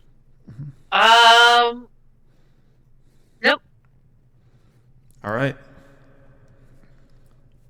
He's continuing walking Okay. up down the line, doing the same thing. Yeah, I kind of got it. Yeah, he doesn't detect anything down the line, does he? No, he doesn't. Okay. In Birth 42, you have contacted the lovely shopkeep Sal, and yes, he has delivered the speeder. And Rags looks at that and goes, "Okay, now let's see here. Since I'm technically your partner," and again she rolls her eyes. "Let's see what I can do with this." As Duke rounds the corner and sees Rag on the speeder. You Okay. You've Oh, you do know how to run one of those things, don't you, Rags? I'm not the one riding in this. I am. Ashes. Oh, sorry, my bad. Redcon. Ash said, asking Ash, this is the first time you've raced, basically. Racing, yeah. Though I am familiar with speeders. Okay, he says, if you need any help, let me know. I've worked on my dad's speeder for ever since I came out of the you could say I was born with a speeder multi-tool in my hand, but we won't go that far. And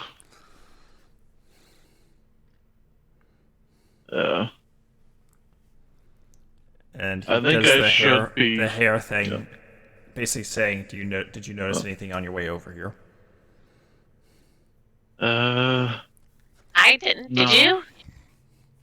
Actually, something I was wanting to do If you want to do it, is use sense force. sense force. Yeah. Which is basically Detect magic. detect magic. Yeah, detect magic basically. Okay. So, seeing if there's any Other magic users Force. or other force users in the area. force users or force related objects. Yeah. So you do this. Duke lights up. Yeah. How far does that go out? distance. That is 30 feet. Okay. And since we're not anywhere close to the other spears, you won't detect. Um. Nope. Nope. Her secret is safe still. You think? Yeah, I think. You think? Uh, Uh.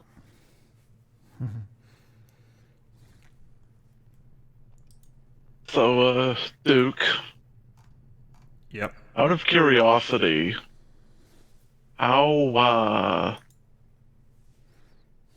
aggressive can we be with the other racers on the track? According to the rules that you should have signed and read, just looking at you, light collisions are acceptable, and Accidents. he are you walking in?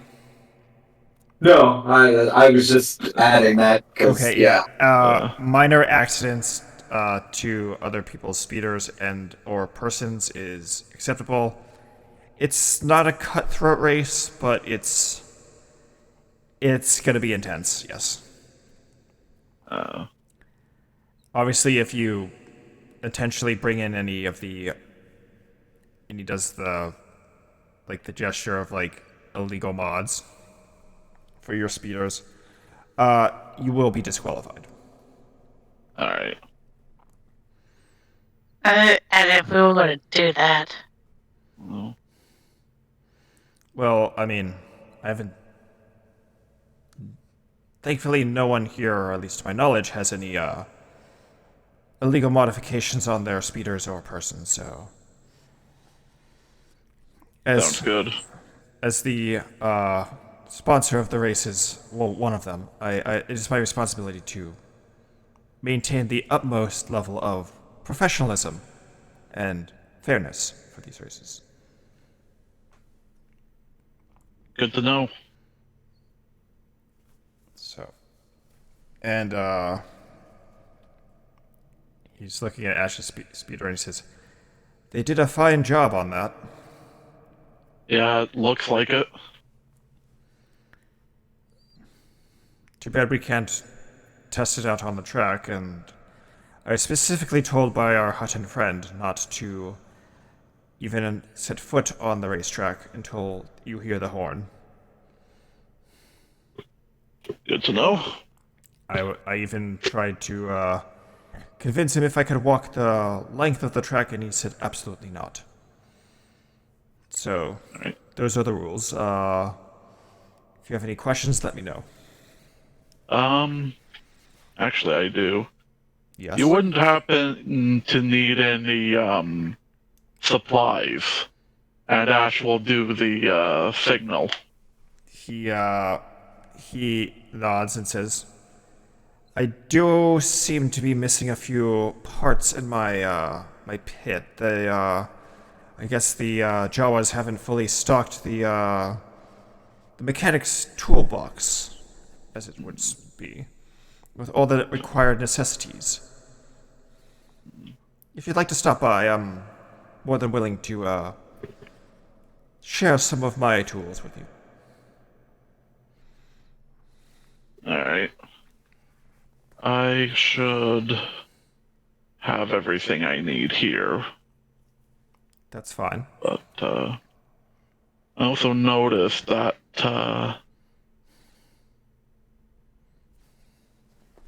that shopkeeper seemed just a little iffy I do to me. agree. As he bends down next to your speeder, opens up a maintenance panel, and is going to examine the internals of the speeder to make sure that it is in working order. Yeah. Because he doesn't want to be sold a lemon. Yeah, and I'll be making sure to give it a good look over too. Can I roll a investigation check? There is also technology. Technology check, yeah. Yeah. And actually, can I do that as well, GM? Trish? Oh, she's not here. All right. Trish. GCFK. Yeah. Um, All right. Well, ladies and gentlemen, we'll I'll- be uh, back in a few moments. I did not make a BRB screen. Damn it. We'll be back in a few moments, folks. While we throw up a very simple BRB screen. Where's it? Giant text box. BRB.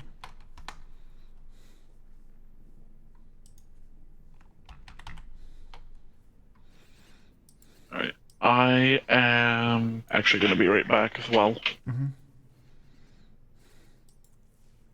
All right.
All right, and we are back.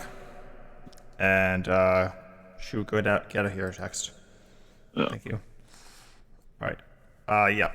So we were asking if we could roll a investigation check to see if the speeders have been tampered Modified? with, modified or tampered with. Especially, we're right now examining Ash's speeder Yeah. internally. Yes, go ahead. Yeah, go ahead. Okay. Yeah, I did a technology roll in, it's in the bot commands channel. 5 for me. 10 for me. Five Probably wouldn't notice anything. Nope. He's too distracted about like all the cool stuff in it besides what he's looking for. Yeah. It's like, Yeah. oh, And- there's and- a and actu- trailer and near actually, Exmodrome. Yeah, and actually, Rags rolled magnificently on her sleight of hand check. She is actually down there going, doing my mechanic thing. And Duke is like, oh wow, they installed a hydrogen enhancer in here. That's new. Yeah. This thing is hydrogen powered. Okay. Um. Oh, look at that. That's a articulating regulator node. Haven't seen one of Nice. those on these things in a long time. They brought those back, I guess. Yeah. Okay. The race is going to start in a few. So, I better go check out my speeder. Duke, sorry, not Duke. Ashes, good luck in the race, and make sure to drop off those supplies for me when you get a chance. Uh,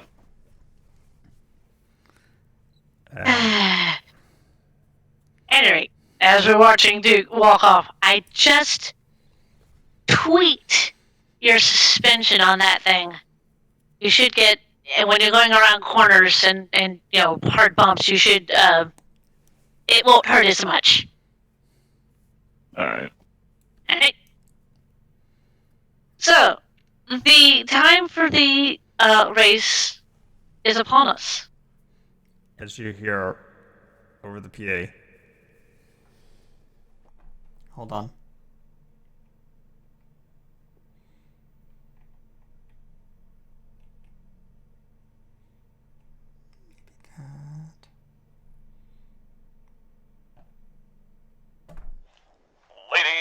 gentlemen, welcome to the Grand Jabba Cup Finals.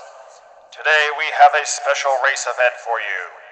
Please welcome our racers to the track.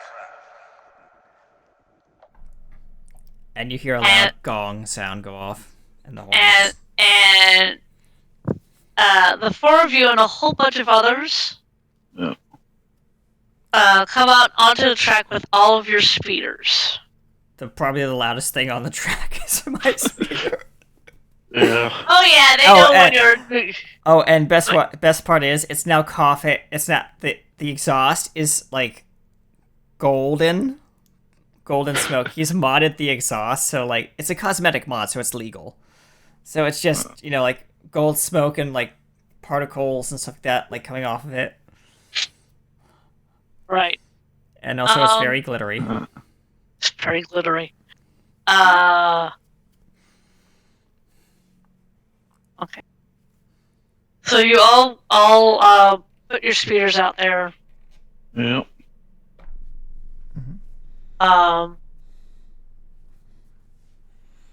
The announcer comes back on, saying that the race will start in a few minutes. Racers, get on your bikes. Yep. Duke hops up on his well, he's already on his speeder, but like he's just revving the engine loudly. I'm sure a lot of people are probably revving their engines as well. It has a show of it's very loud. Yes. Yeah. But most of them also get on their bikes when they're doing the revving. So Yeah. the announcer comes back. The race will start in 10 seconds. 9, 8, 7, 6, 5, 4, 3, 2, 1. You hear the loud sound of the And gong. you see the red, the yellow, green. Now, how we're going to do this Yep. is I had that up. By movement speed? Not exactly. I want There is there is an actual skill. there is a piloting skill. I want you all to roll a piloting skill. Alright. Okay.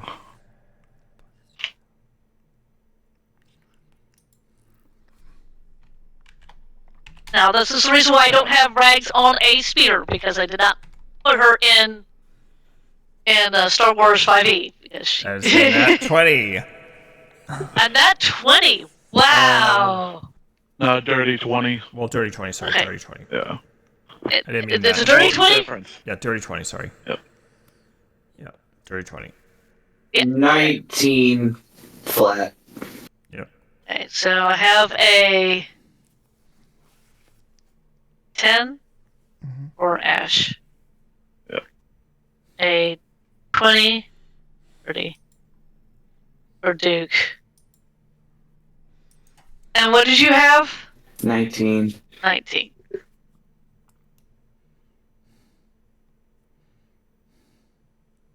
Okay. And this particular individual. Oh.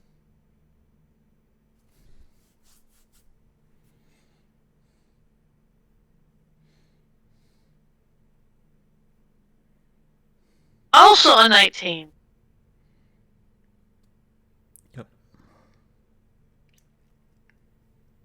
So this is how it's going to go. Duke, you are first. Yeah, first out of the gate.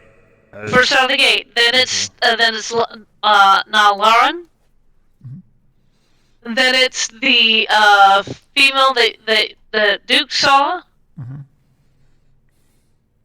And then coming toward the end of the gate is Ash. Yeah. Yep. And you're off to the races. Now I'm going to have you roll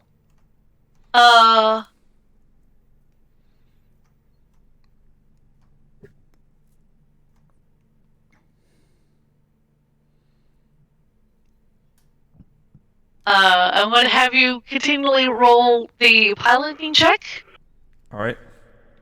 Alright. just so then I can describe this particular race. It is a 3-lap race. Mhm. And this is getting you kind of down the straightaway. You guys are going to go into a canyon. Okay. Oh, Alright. 18. 18. 10. 10? Again? 19 from Duke.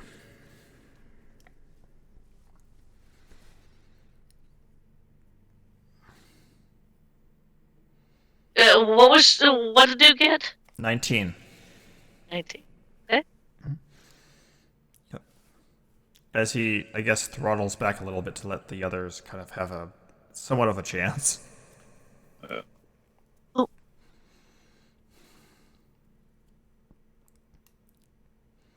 Oh God.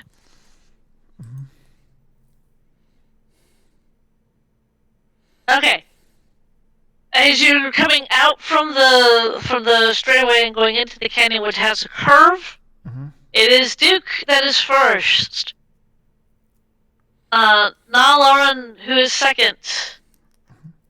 The female, who is third, and Ash, who is last. Yeah.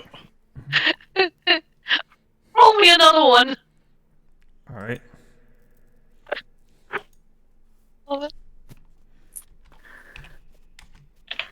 I cannot get any higher than this. Duke is Did you roll a nat 20? I did. 14. And what's the whole thing? Oh, it's just nat 20. That's it. She has no piloting skill, really. Yeah. Okay. Duke has fallen been- back. She's been rolling flat. Okay. Ash. Don't know if that. Yeah. I don't think that worked properly.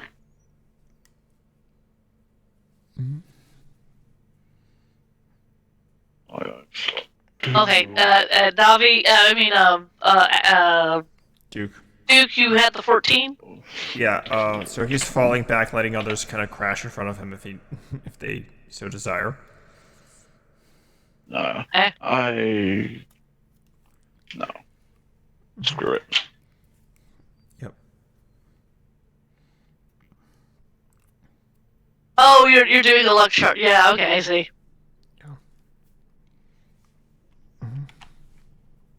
No. All right. So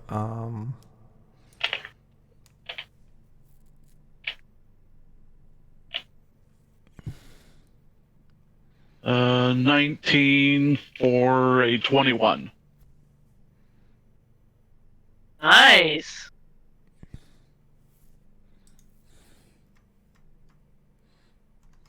where is the? Oh. Okay, this is how it's going.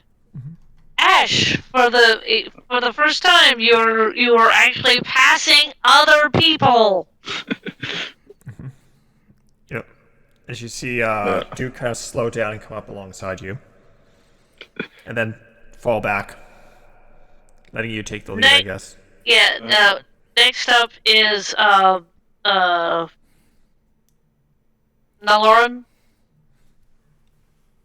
Third is the female, and fourth is Duke.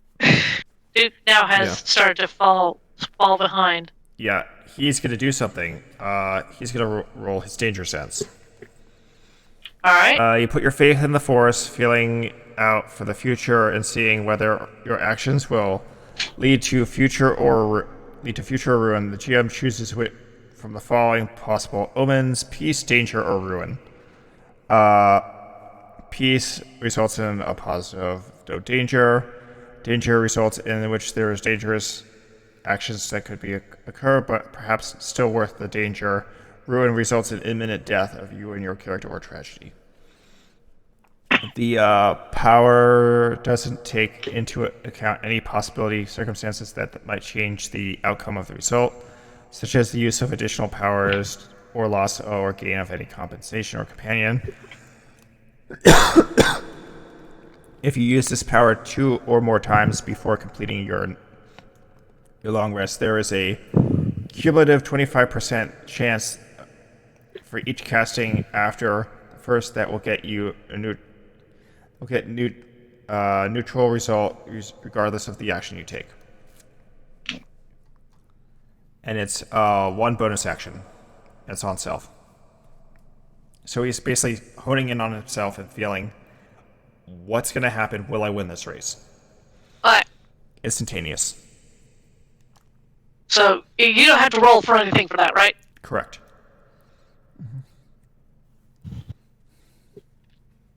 So this is basically detecting... If there's going to be... If my life's in danger right now, basically. Okay. Or what is like, basically, the race... What I'm currently doing in the race, is this a dangerous thing that I'm going to be doing the next... Like, falling back in the group, letting others go ahead, will that put me in danger? Right.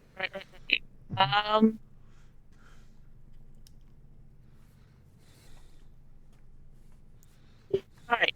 You feel, Duke, that your life is not at the moment in danger? Okay. Although you do feel unease. So it's a presence of danger. It is, but for the most part, the scene around you has been calm. Okay. He's gonna radio out over on comms to because I'm assuming we signed up as a team, right? At least Duke and Ash signed up as a team, right? Yeah. So he Duke, comes Ash, and Regs, yeah. Yeah, so he comes over to the open channel on the team and says, "Watch your turns, guys. It's getting rough out here." Got it. And that's his action, because it's bonus action. And then speak, and then he's gonna fall back was part of his main action, which was what we already did. So.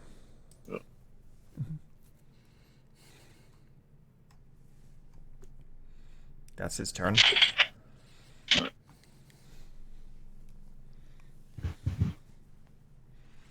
wants to do a thing. Okay.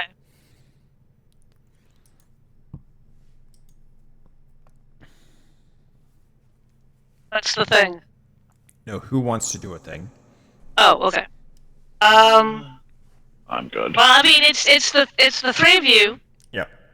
Rags is not in this. Rags is In the standing stands. in the pit. Yeah, it's standing in the stands and rooting on her particular Team. pilot. Yeah. I mean, you could also be the pit controller if you really want to. Like, because you are a mechanic, so. Well, that's the way I'm playing her. Okay. Let's see here. I've played enough racing games to know what that position's called, but it's blanking right now for me. Don't worry about Hey, it. Chief. Yeah, pit chief.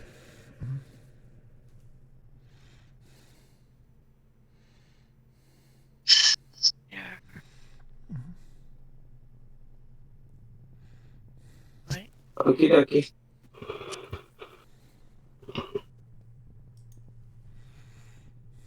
Tell me, Lauren, what is your AC? Hers is, let's see, 14 right now. Ooh. Okay. You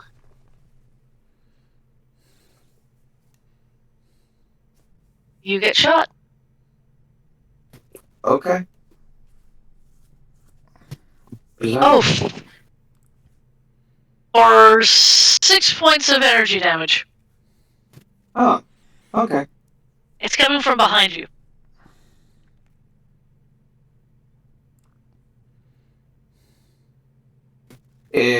She's gonna look back. Is it the woman?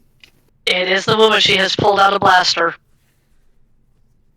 She's attempting to take you out. Yeah, she laughs to herself and says, "Oh, that's the stupidest thing you've ever done." And she is going to. Oh, I have 2 attacks. You do indeed. You do indeed. Do indeed. Yeah, she's gonna pop her twice. She'll take one of her heavy pistols out and aim it behind her, and it's like, all right, your Well, funeral. let's do this dance. Nat 20 plus 7. Yeah, Oh, that God. hits. That hits. And it's a nat 20, so the nat 20, yeah, that crits. Yep. Okay. So 13 damage, energy damage for the first one. Alright. 30 20 for the second hit.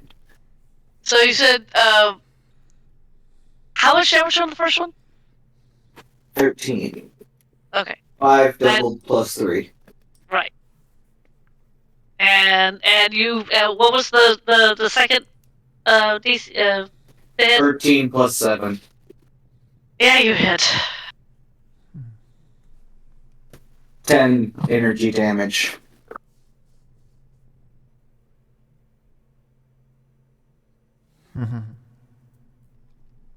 Oh god. Okay. Oh, hold on. I have more stuff.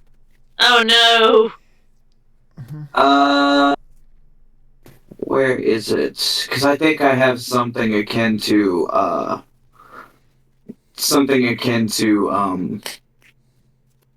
what you call it? Action surge. Ah. I don't know why I couldn't say that. You want to use your action surge? Well, I have to see if I have it first. Okay. That's fair.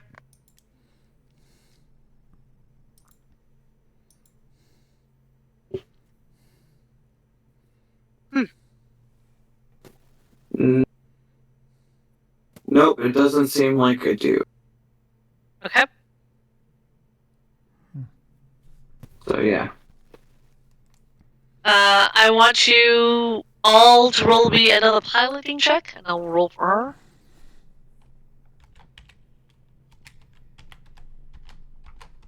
19. 14. Oof. Okay. You're just holding position. Okay, so, what did you get? Okay, 14, 14 and 13, huh? Yeah. Oof. Okay. Do I hear the exchange of blaster fire? You do indeed. And it's ahead of you. Oh boy. Fun Because you're coming times. up, you're coming up fast on that one. You see the woman who has pulled out a blaster, fired off a shot to Naloran, and Naloran has fired back. Alright. So what do you By the do? way, what damage type would a stun pistol be? Like a stun setting for on a blaster? Ion, probably. Alright.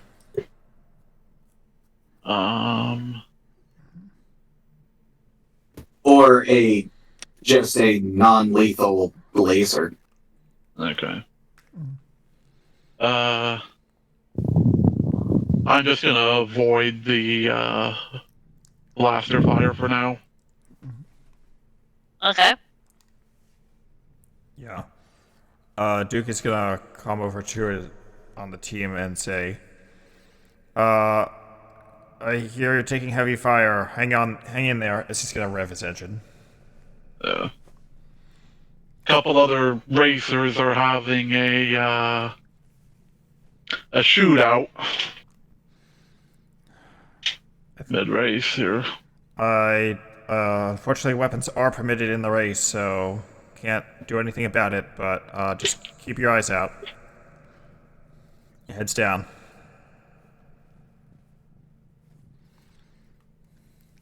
Let's try to move up so that we can give our teammates some assistance.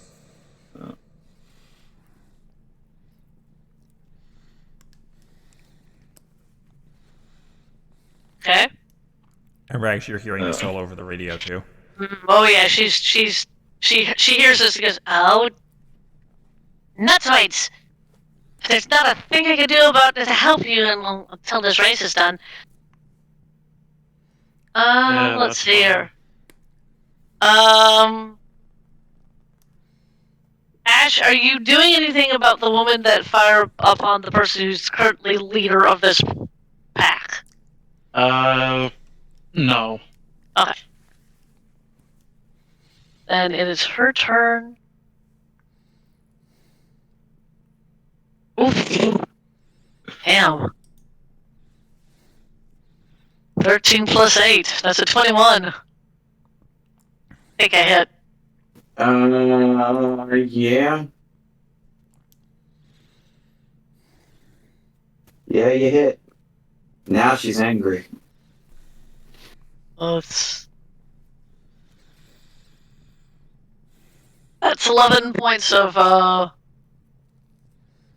damage. Energy damage. Yep. She's going to look back at the woman with rage. Her eyes will flash from the bright green they were to a bright orange. Uh-oh. And she is going to use break on the woman's console. All right. You inflict 10 force damage to an object you can see within range that is not being worn or carried, generating an explosion of sound that can be heard up to 100 feet away. Even if the object is not destroyed, small shards of shrapnel fly at creatures within 5 feet of it. Each creature must make a dexterity saving throw. On a failed save, a creature takes 2d4 kinetic damage.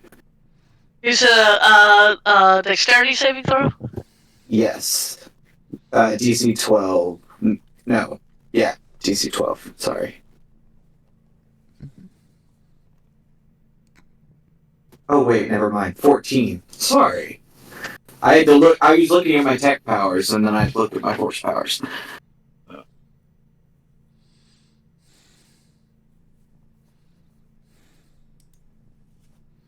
Dex DC 14. Okay.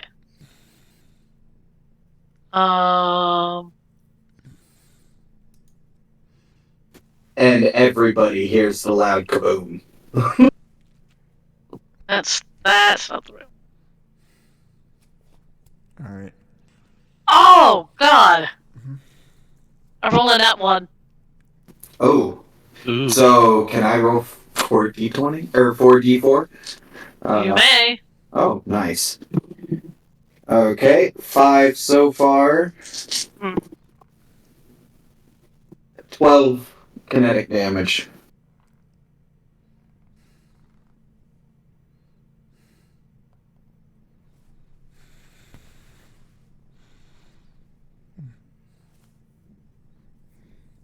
Alright.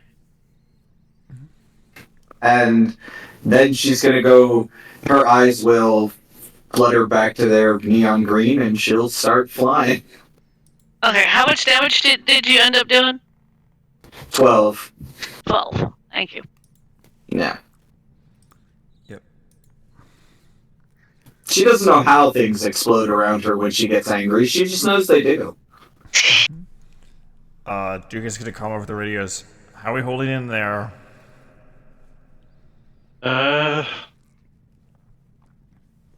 Holding.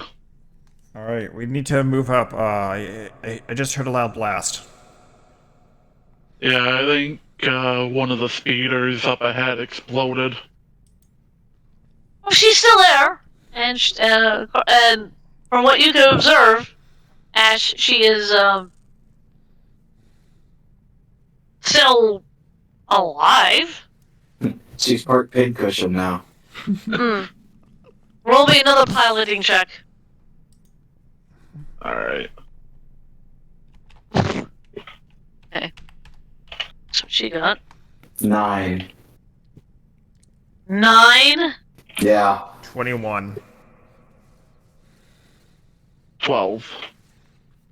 Duke revs his engine, and activates the turbo booster, and sails up alongside this woman, I guess. As he's doing so, he is going to use hallucination at level 2 on that target. Okay. Creatures within 60 feet. You cast dangerous illusion of the mind of a creature that you can see within range, so targeting them. Target must make a wisdom saving throw. On a failed save, the creature... You create a phantasmal object, creature, or other visible phenomenon of your choice that is no larger than a 10-foot cube and is perceivable only to the target for that duration of 10 up to a minute. Power has no effect on droids or constructs. Hallucination includes a sound, temperature, and/or stimuli also evident only to the creature that you targeted. Target can only use its action to examine the hallucination with an intelligence investigation check against your force power save DC. If the check succeeds, the target realizes the hallucination drops and the power ends. While the target is affected by the power, the target treats the hallucination as if it were real. The target rationalization or logical outcomes interacting with the hallucination, for example, blah, blah, blah, blah. A target attempting to walk across, blah, blah. It's just an example of how a bridge works. An affected target is so convinced that the hallucination really is real and can take damage from the hallucination. Hallucination appear a creature can take an attack target on the target similarly to hallucination created to appear as fire, pool of acid, blah, blah, blah, blah. Okay, that's just mechanics of how it works. So I need to go find what that thing was called. Star...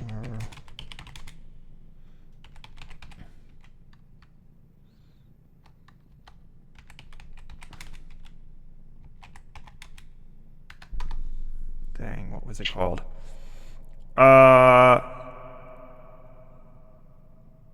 Yes, an Exogorth appears in front of them, rising from the ground. Okay. Exogorth. Basically the giant sandworm. Okay. And I don't have stats for this, but it's going to attack them. And their speeder. So I don't know what the stats are for it, but yeah.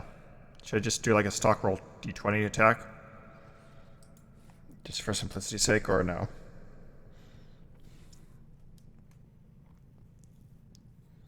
Like roll a hit and then do like d12?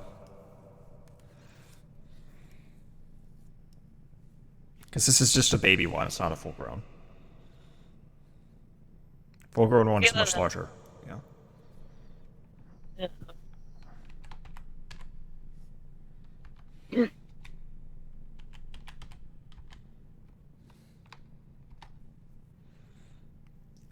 Misses. As it slams his body next to the speeder, trying to roll over. It's a startling attack, basically. But you need to roll a wisdom saving throw as this happens. Against my DC, which is Let me pull that up. What's my casting DC? Oh, it's a 12 for all of them. So you need to beat a DC 12. Wisdom saving throw.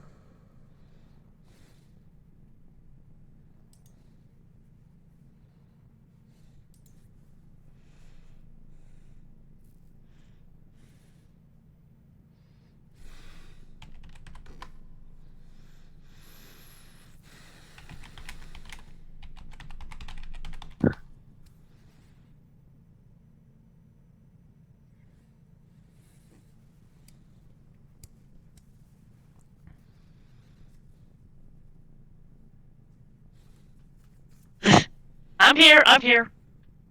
You have a wisdom save to make. Ah, wisdom. Okay. Yeah, DC 12. Wisdom.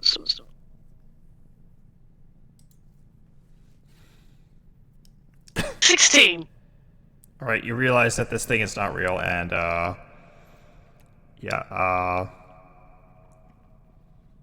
nice try, but yeah. Yep. Okay. As rolling up next to them is Duke passing, Yeah.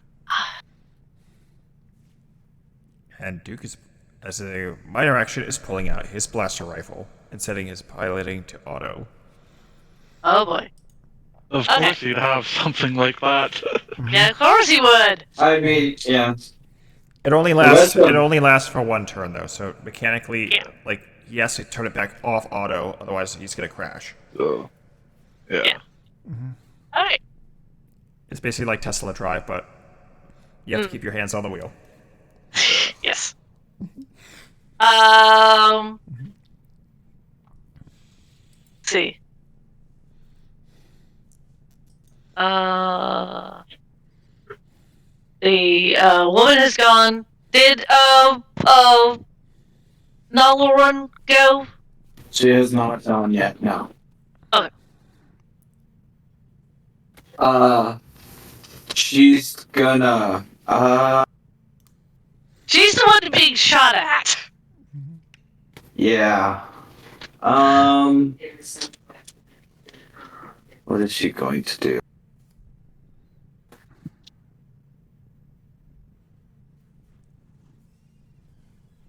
Oh, I'll be right okay. back. Alright. I'm looking through my stuff. Give me a sec. Alright. How was your day at the Lions? Good.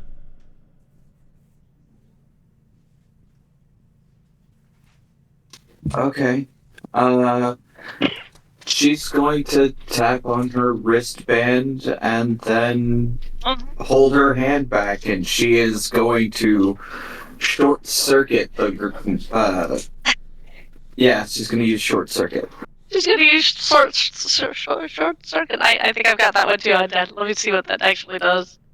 Make a ranged tech attack against target on a hit. Target takes 1d8 lightning. 2d8 because she's level 5. Yep. Past level 5. 2d8 because of level ups. Okay.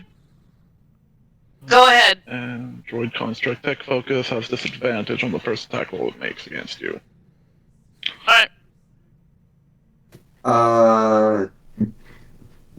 Dirty 20. You hit.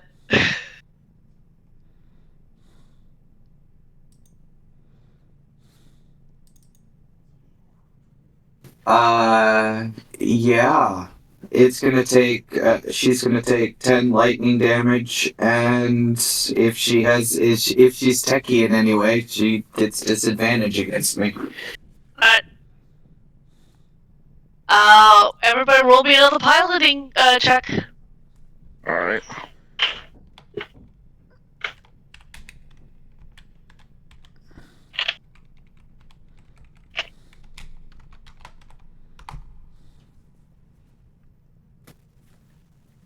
I got a 19. Yep. An 18? 19. 19. Okay. When Duke sets his to auto, it basically throttles down to a saver speed. 15. Yeah, do Oh. I really want to burn this? I'll burn this. Okay, 15? dice. 8 for me. Oh, God! Yeah.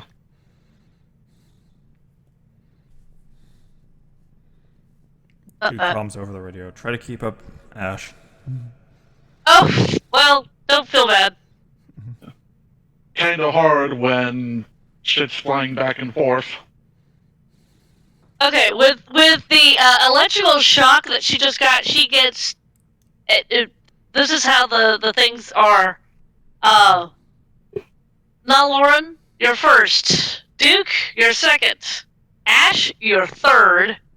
And the woman has dropped to fourth. Yeah.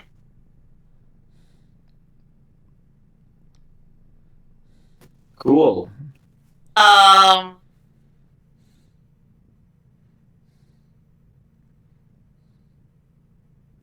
This is you guys going around the track, or the race.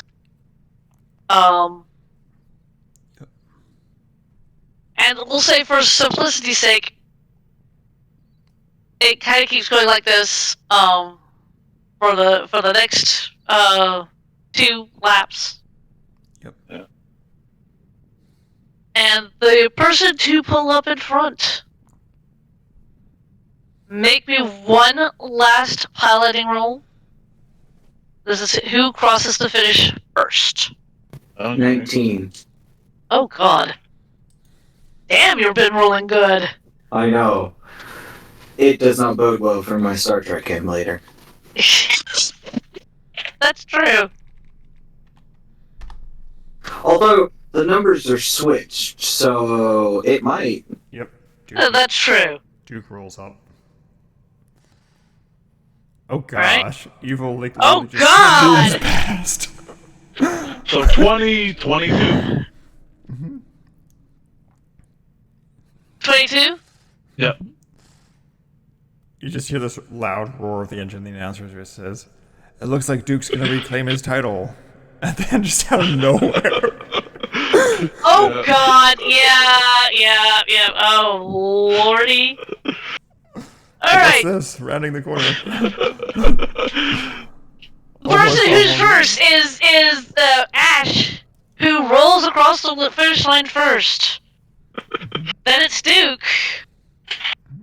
Then it's now Lauren, and who pulls in this particular little group who pulls in last is the woman. Cool. Nalaran will actually stop the woman before she comes in by spinning her speeder to take up the track. She's going to hop out of her speeder with both guns drawn. That's fair. Oh, folks, The, it looks like there's an incident on the field. Let's take a closer look. This woman. Let's see, what is she gonna do? By the way, the rules state that once the race is over, weapons must be stowed. Well, actually, nope. No? Okay. Well, considering First off, I work for the Hutts, so the rules don't apply to me. That's fair. that's true. That's fair. That is fair. But the ballad droids That are is making very their fair. way onto the track now as people are pulling. Right. Well, let's see here.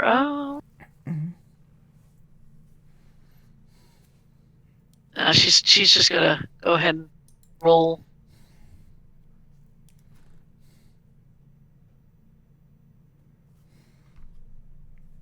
You said I had disadvantage on this next roll, yes? Yep, first attack to me. Yeah. Yep, okay. So she again pulls out her pistol and... Let's... 8, it is 12, which I do not believe it hits. No. No. Okay. This particular woman is looking at you, now, Lauren, and kind of growls at you. That was my bounty. Yeah, well, unfortunately, she says, pointing both of them, like, one at each eye. You're worth quite a lot as well.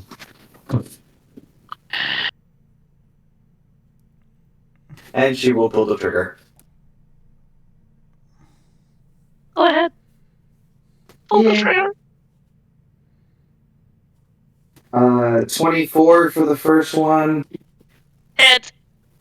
22 for the second. Hit. 7 energy damage for the first shot, Uh-huh. and 8 for the second.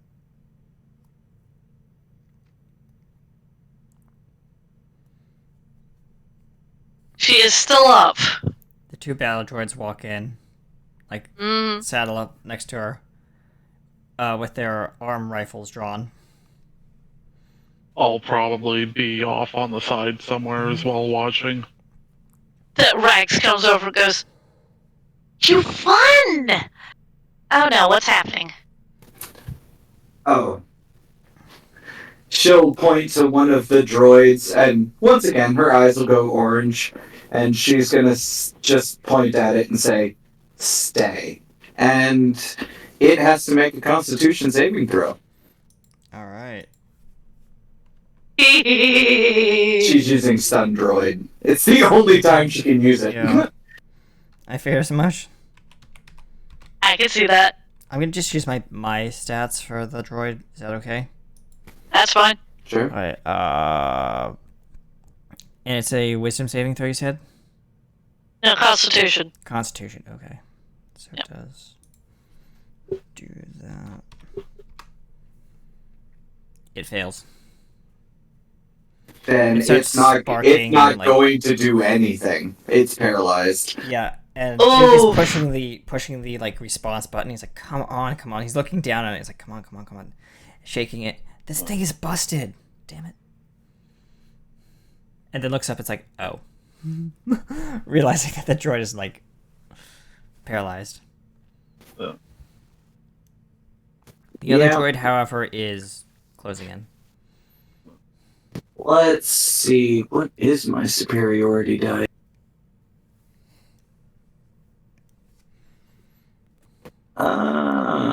Okay.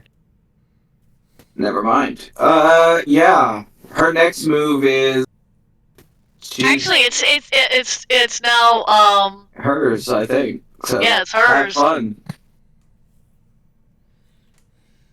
She's going to try to hit you.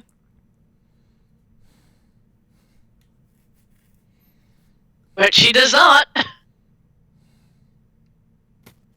That is a 10 Awesome. altogether. Let's see. What else can I do to torture this woman?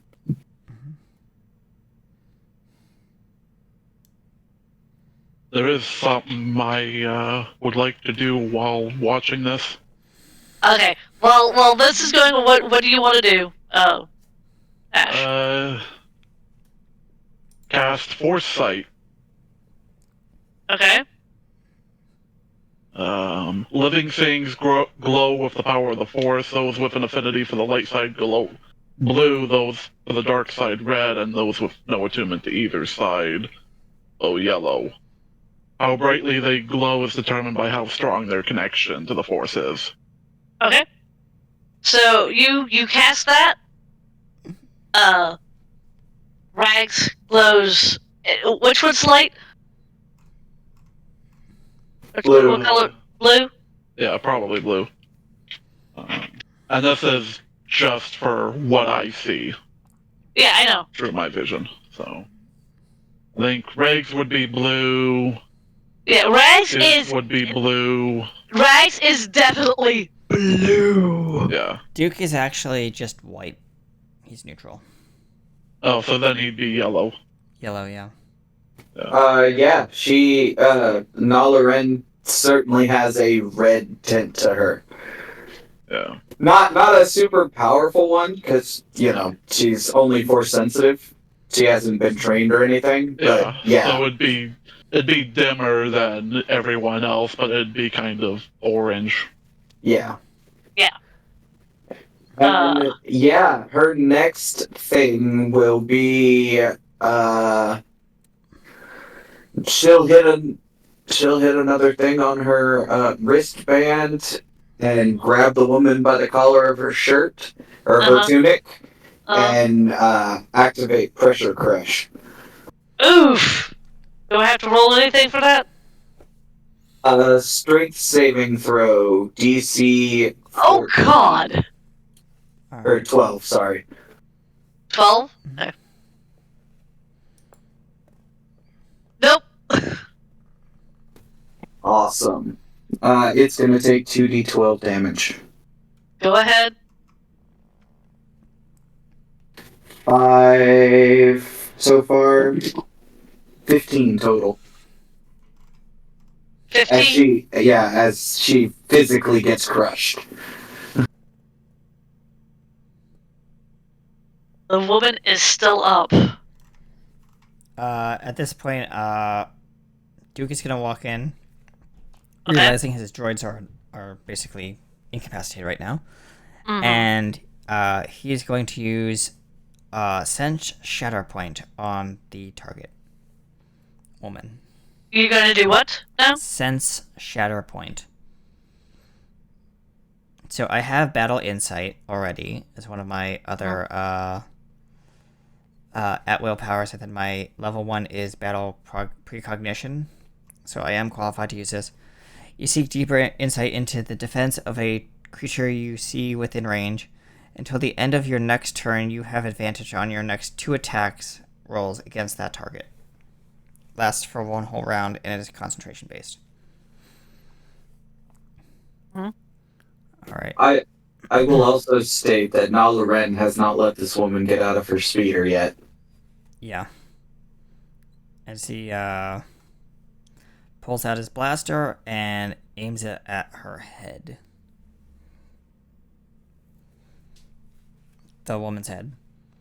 Okay. Blaster rifle, and he says, "Who you work for, and why are you here? Answer the question. I won't vaporize your brains out of your skull." He has a The plasma woman- charge in his in his chamber. The woman who does not take the gun off of Ashes, though she's been shooting Nala Ren. badly, turns to look at you, goes, "Wouldn't you like to know?" He cocks his gun, charges the coil. Answer the questions. I don't have to answer nothing.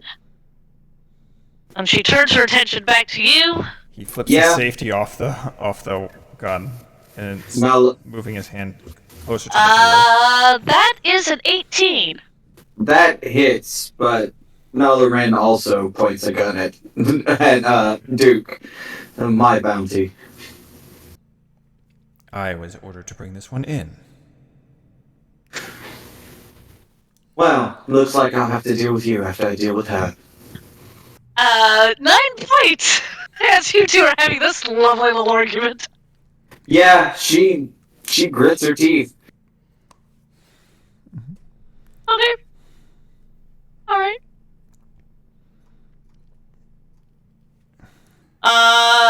Duke? Yes. I do believe it's your turn. Yeah, he is going to, do I want to do this? Just to piss off your poor character, Katie. Let's see. Yeah, because that would be a good idea. Yeah, he's going to do this. He's going to use Force Blind and Deafen on Katie's character. Oh no. For 1 whole minute, you can't see or hear anything as he grabs her off the speeder and carries her off in handcuffs. Okay, so does she have to roll anything? I'm checking, hold on. You can blind... No, it's instantaneous. For 1 whole minute, she can't see or hear what's going on. Just hear, like, ear-piercing ringing in your ears. But that is fair. I can't see. Yeah. but it nowhere says that I am stunned. You are not stunned, so you can move around. No, she is going to start firing her weapons. Actually, can I step in and do something? Certainly. Max is not going to be that far behind you because she sees what's going to happen. I am going to use force disarm on Naloren, targeting the blaster pointed at Duke. So make me a strength or dexterity save, your choice. I'm going to go with Dex, because that's a better save for me. Okay. 17. And 10 you plus make it. 7. Yeah. Alright, you hold on to it. Because my DC is only 15. Okay. So.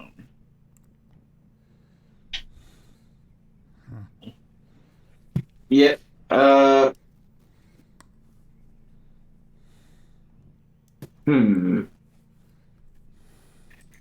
Yeah.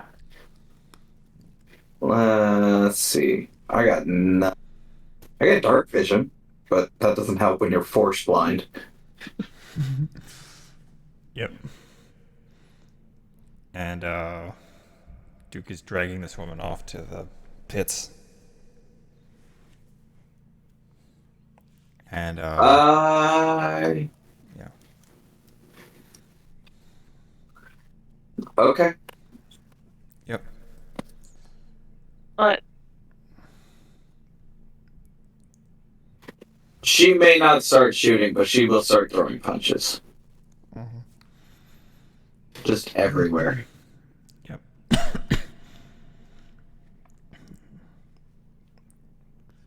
And yeah, Duke is detaining this woman as an Imperial spy. Except, yeah. all right. And that minute has passed. Yeah. She's gonna shake her head, get very angry, and start hunting people down. Okay. Rex at this point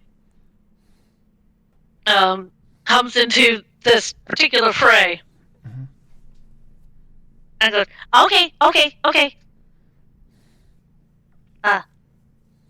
Stop, please. Do we really want these deaths on our hands? She shrugs. She wasn't even the hottest fight I've ever had.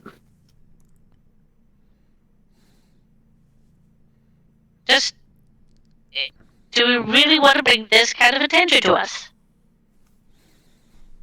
Probably not. Duke is escorting the woman to a holding cell. You know her head's just gonna end up plastered at the feet of Jabba, right? I'm going to kill her. I don't care as long as I get my questions out of her. You hear her shouting back. Then you can have her head. Rags looks over at Lauren and goes, "You really? Is that person really worth more dead than alive? Can we not kill them?"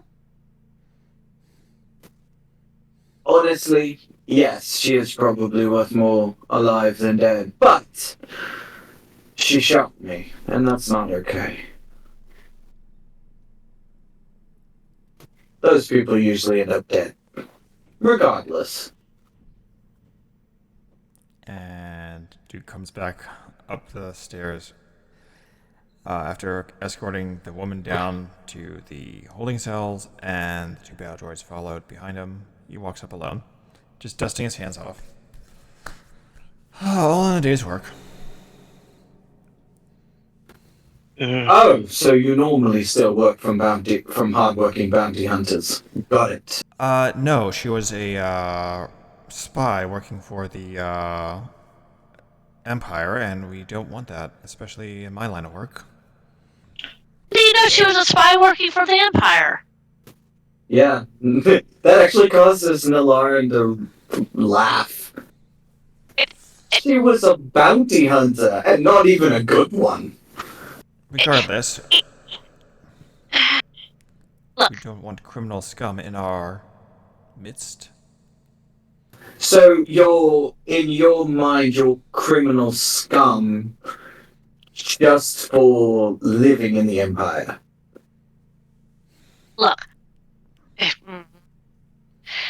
Rags purses her lips. Look. I mean, as far as the Empire is concerned, yeah. Look, Ash won the race. Let's go get him his prize. And the four of us can go somewhere and drink ourselves silly. That Oh, sounds man. about right. He says I could use a good drink after dealing with that one. Gesturing over his shoulder to the door. Oh, are you sure you want to be seen in a cantina with an Imperial citizen? This As is long the as you Outer don't Rim. As long as you don't work for the Empire, I guess I'll let it slide. I work for whoever has the credits. That's And what right now, the bounty- person who has the most credits on this planet is Jabba the Hutt. Precisely. So right now, this individual is not working for the Empire. As I said, let us go get Ash's winnings, which are going to be considerable. You're welcome, And that's the- Ashes. As Duke And that's both the prize and the bets. If there was any bets placed on him for winning. Duke pulls out his tablet thing and looks at it. It's like, well, that was unexpected. He shows it to Ashes. There was a large amount of bets in your favor. The tune of maybe 100 million credits. I Oh, might God. have had something to do with that. Hell, with that many credits, you could buy a planet and retire.